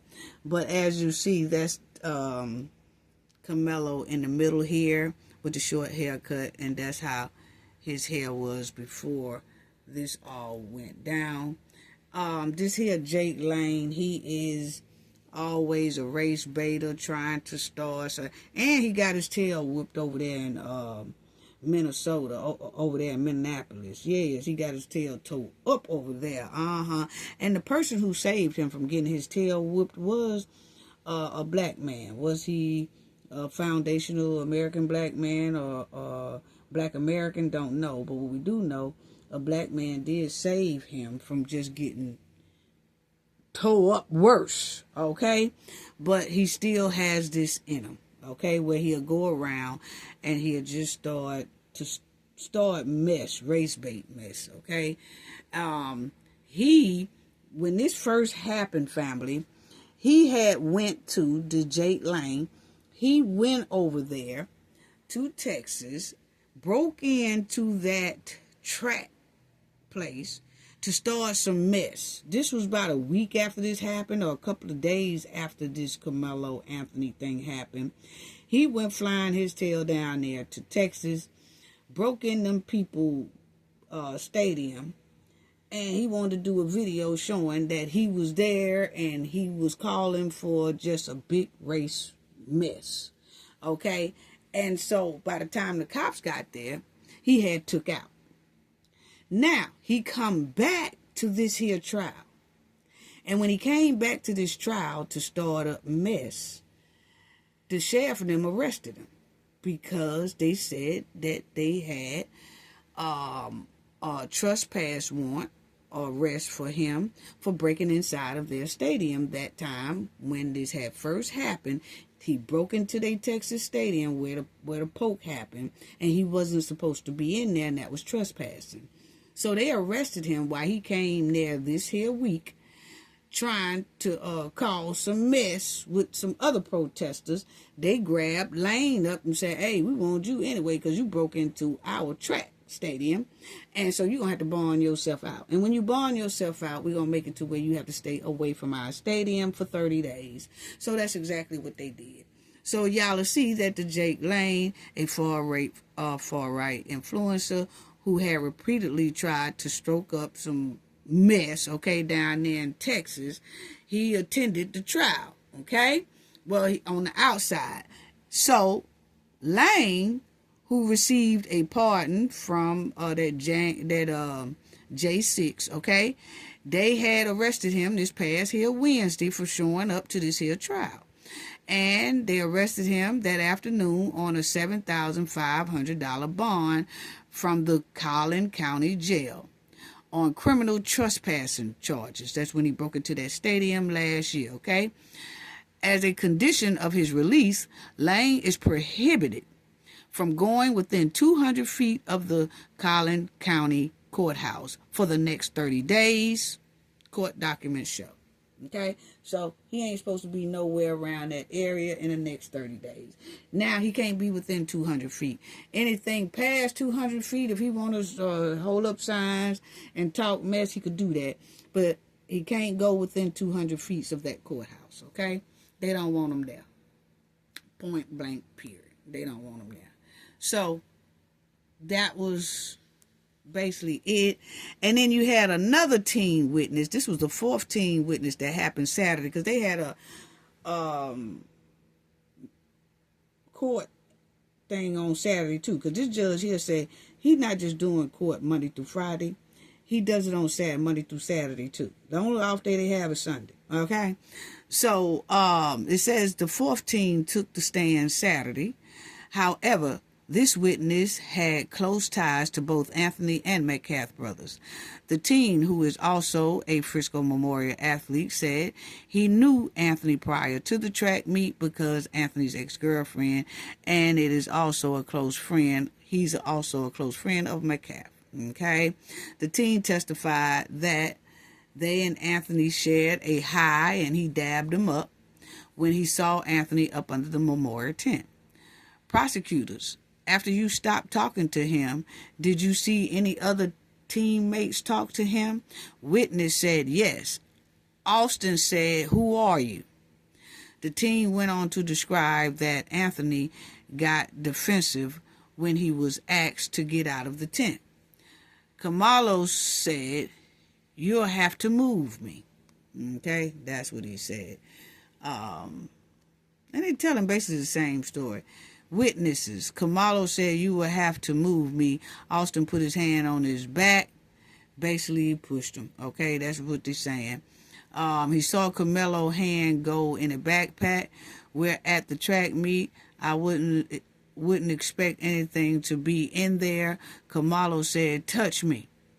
You'll have to move me and find out." And he said that Kamalo was trying to provoke Austin. Okay.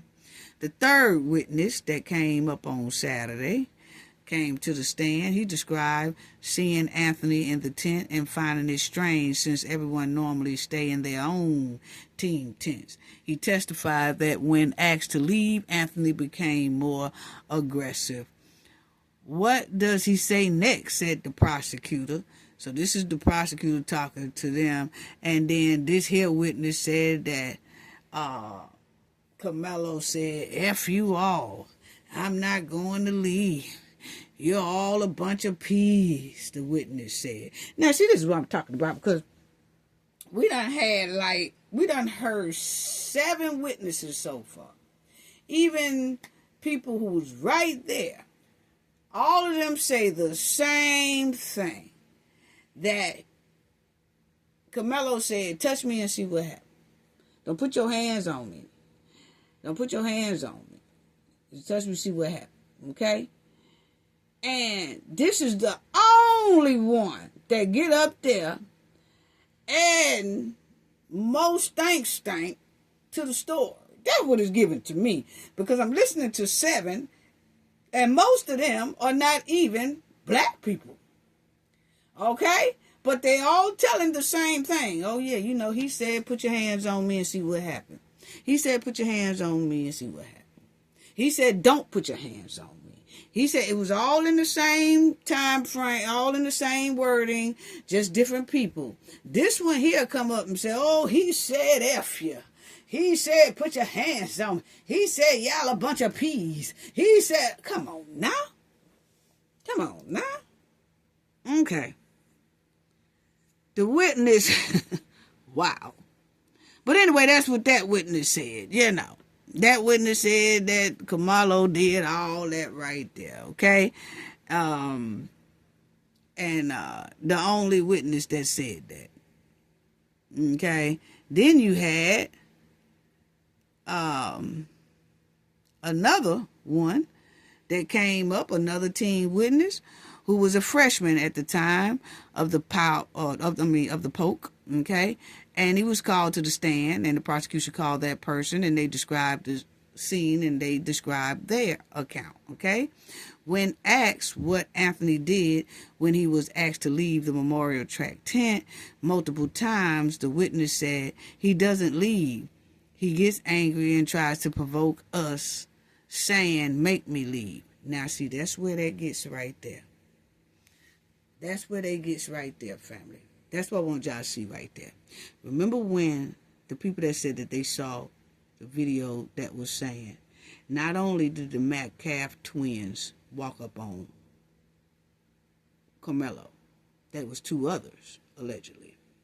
But here, you can clearly say that this guy here was with the Metcalf brothers, okay? Because he says Carmelo tells us to leave. Okay? So then that means he considered himself was with Austin and Hunter. Okay? Because if you look, he says, because they asked him, when asked what Anthony did when he was asked to leave the memorial tent multiple times, the witness said he doesn't leave. He get angry and tries to provoke us. He doesn't say he gets angry and tries to provoke Austin. We hear some people keep saying, well, when he was asked to leave, he just kept on and he was trying to provoke Austin.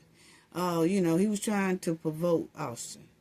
This one here says Carmelo was trying to provoke us. So he has now put himself as he was with Austin and Hunter. Okay? And so that's what I'm saying when people say that Carmelo was approached by not only the twins, but 2 other people. And it's given this person was one of those other people because he said he tried to provoke us and saying, make me leave. When asked, was Austin or Carmelo instigating, the witness said Carmelo was instigating. Okay? That's what he says. Now, he walked over to him, the witness answered. Now, this is Carmelo's lawyer questioning this same person. So, Shook, who is Carmelo's lawyer, he said, was Carmelo still sitting down? That witness said, I think so. Then Carmelo Anthony's lawyer says, did he grab or push him? Then the witness said, he pushed him on his shoulder area with both hands. Then the prosecutor, Bill Whisker, asked, what happened next? And then the witness said, Austin tried to force him out. See what I'm saying? Austin tried to force him out. And then it says, because we didn't have any other choice. You see how this person is implicating himself into this thing? Just like these people are saying they saw this here tape a couple of weeks after the event. And they say it clearly shows the Metcalf twins and about 2 or 3 other guys approaching Carmelo and surrounding Carmelo as in a jumping stance, okay? And they said some of them did swing on Carmelo, okay? But my thing is, I want to keep it strictly on this, is that this guy here, he talks like he might have been one of the ones who was with the Metcalf twins. Because he clearly states here, as we had no choice but to make him go. We, us, okay? Everybody else was just saying, oh, Carmelo and Austin, Carmelo was provoking Austin. No, Carmelo was... this one here said he was provoking us. Yeah, he was provoking us. Yeah, and we had no choice. We had no choice. So he put himself in it. And so you'll see that the witness was then asked by Whisker whether the poke was self-defense or deletion. And then that witness said it was deletion. That should have been striked. Because there's no way you should ask a witness, what do they think this is? Self-defense or a deletion? Okay? That's for the jurors to decide. Not a witness. So I don't see anywhere in here that Carmelo Anthony's lawyer objected to that either or strike that from their testimony. But it should have been, because that shouldn't have been answered. I mean, it seems like the prosecution just doing their own thing. Okay? But they have so many objections and strikes to all that stuff. No, we're not finna do that. You don't ask no witness, hey, do you think this was deletion or self-defense? What? They ain't got no business answering that. That's for the jury to decide.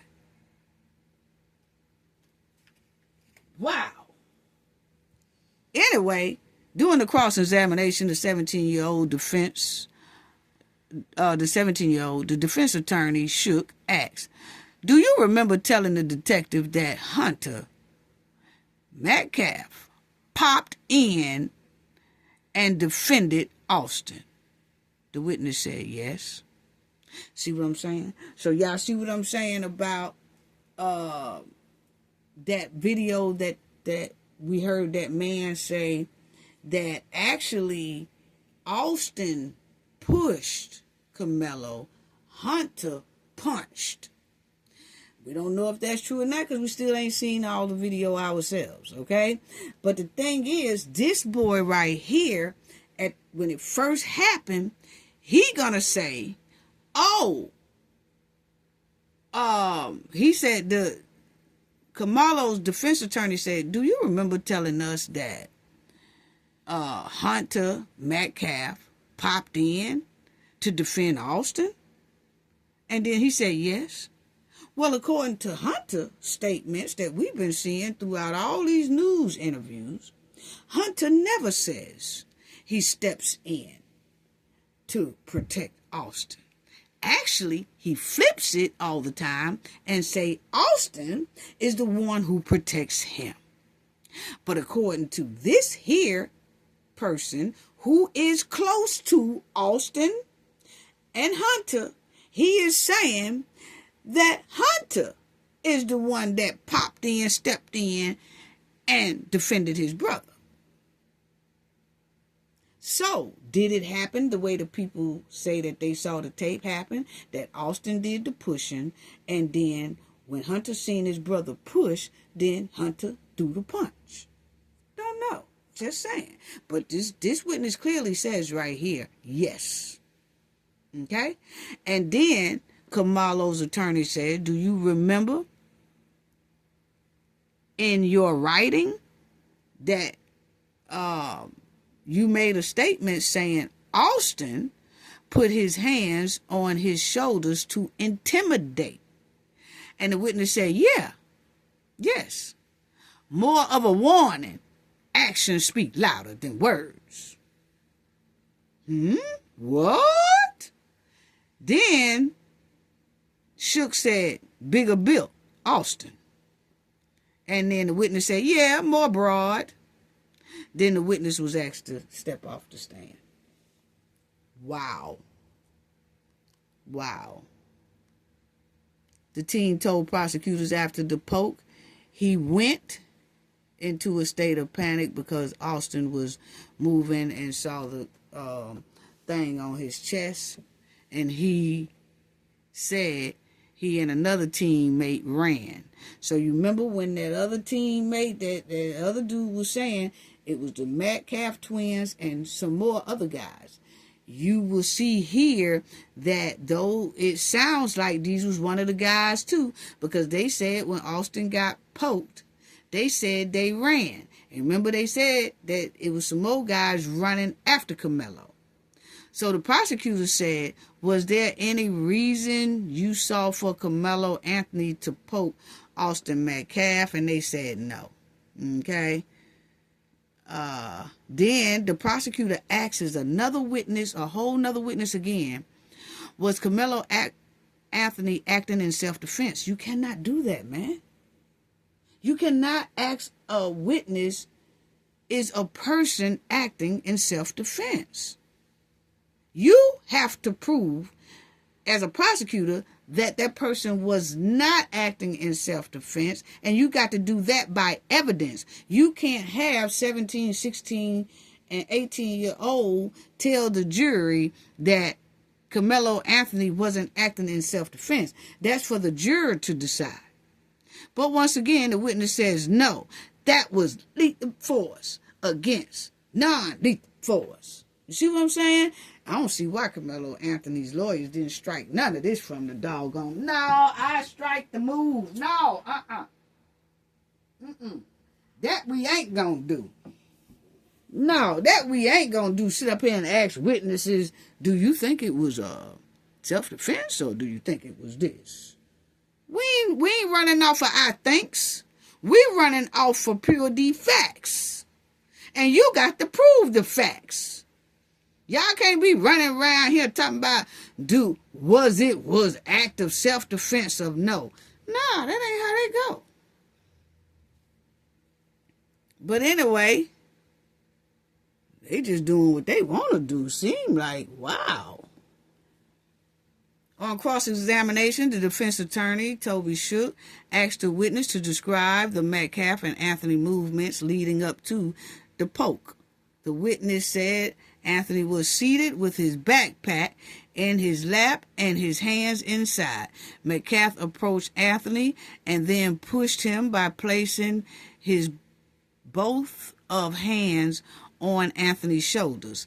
Anthony then pulled the flip knife out of his backpack and pushed Metcalf back, and then he poked him. Okay, that's what the witness said. And then you had the officers that arrest him, but we basically went over that because they said when they put him in the car, he was saying he hit me first and all that. And then they did say that the weapon that they found that Kamalo had appears to be 5 inches folding weapon. Okay, so they said that is under the law of Texas that you can have it. Not in the school, but once again, that was not in a school building, that was on a track. Still not supposed to have it on a track, but there are students that carry little folding things, like I said, to either fix their shoestring, take rocks out of their cleats, do little different things, but they not intending to do anything harmful with it. But if harm come their way, they will remember that they have it. You know, I'm just giving an opinion, okay? But the thing is, so that's basically what they was just saying, the same thing that we've been saying, okay? That they put him in the squad car and things like that. That he was crying and he was saying that he hit me first and all that. And it says here, while the defense worked to humanize Anthony, describing his character as saying he acted out of fear, jurors watched both the original and enhanced surveillance video of the incident.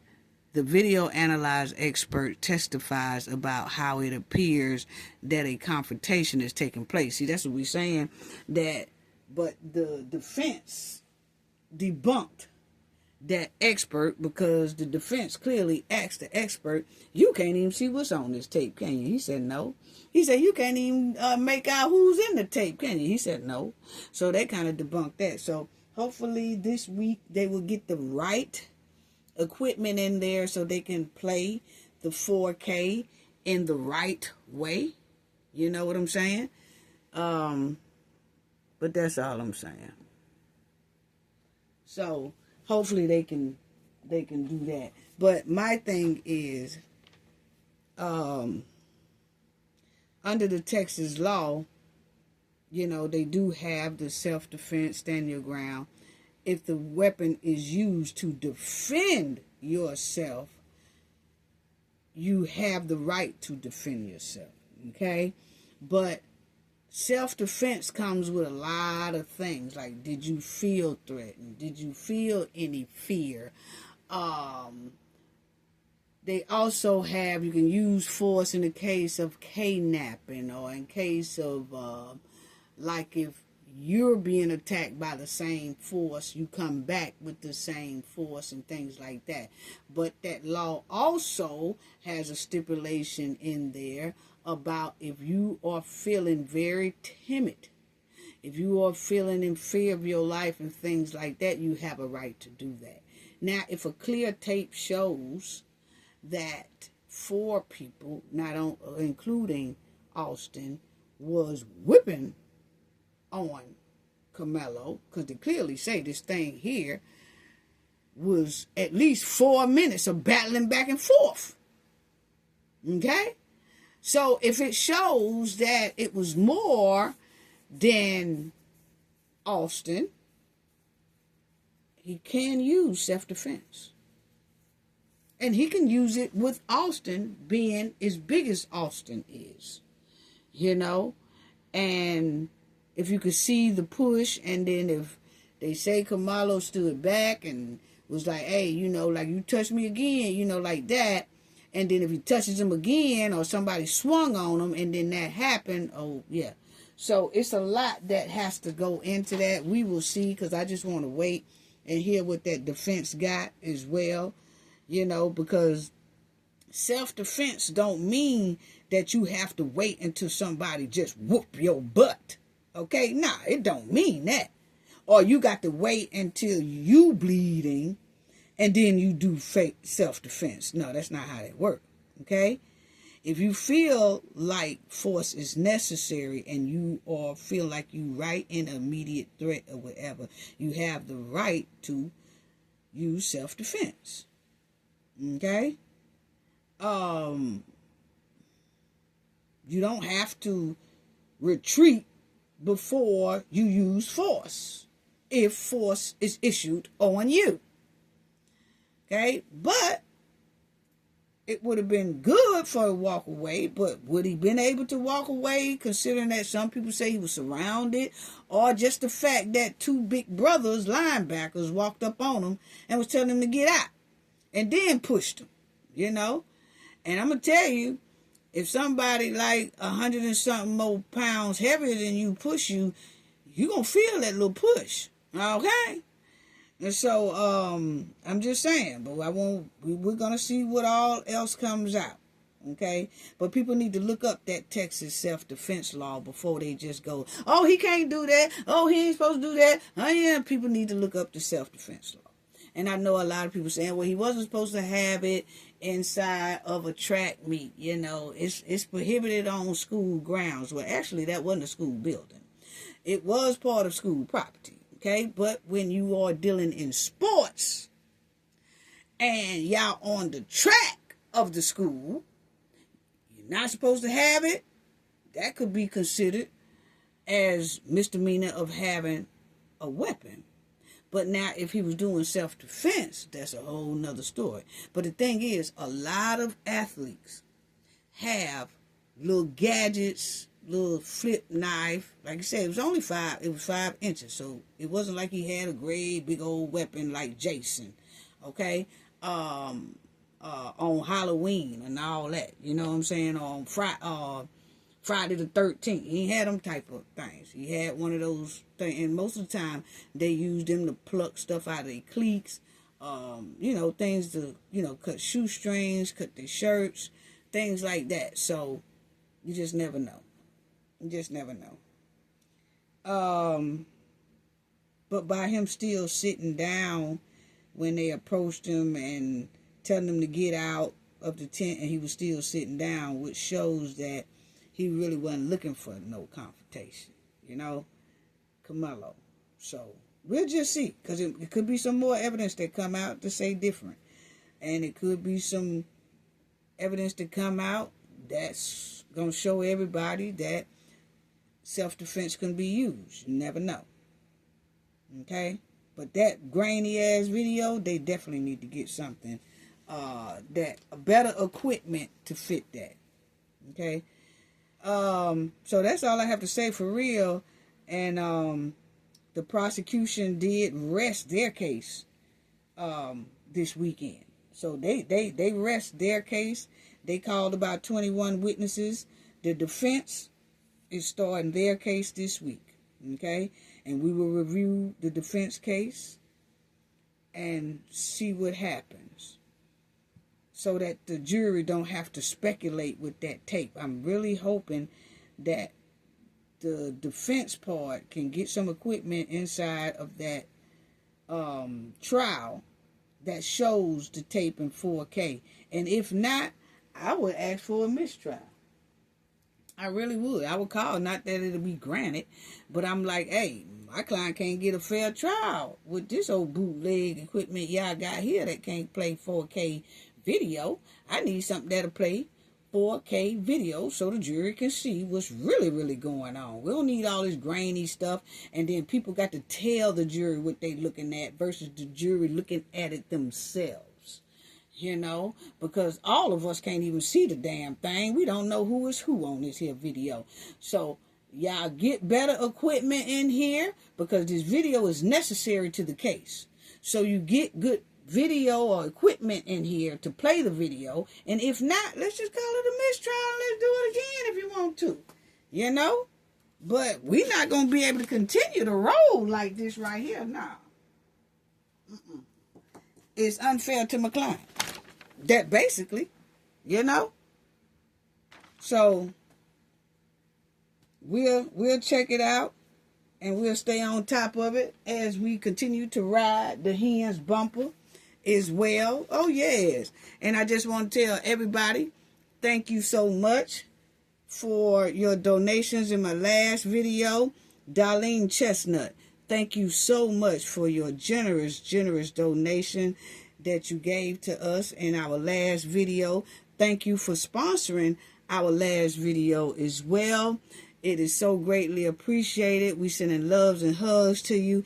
G Portis, thank you so much for your generous donation to the channel. It is so greatly appreciated, and thank you as well for helping sponsor our last video as well. It is so greatly appreciated. We sending loves and hugs to you. So Darlene Chestnut, G Portes, thank you so much for your generous donation. It's so greatly appreciated. And I want to send loves and hugs to the Knowledge family. Thank y'all so much. Thank you to the chat. The chat be on fire. Thank you to the replay gang. Thank you to all our subscribers. Hit the like button. Hit the hype button. Hype your girl up, please. Love y'all. Sending loves and hugs to you all. Gain knowledge to prevent blockage. And we all know what that means. The more you know, the harder it is for anybody to block y'all from your goals and success. Bye-bye.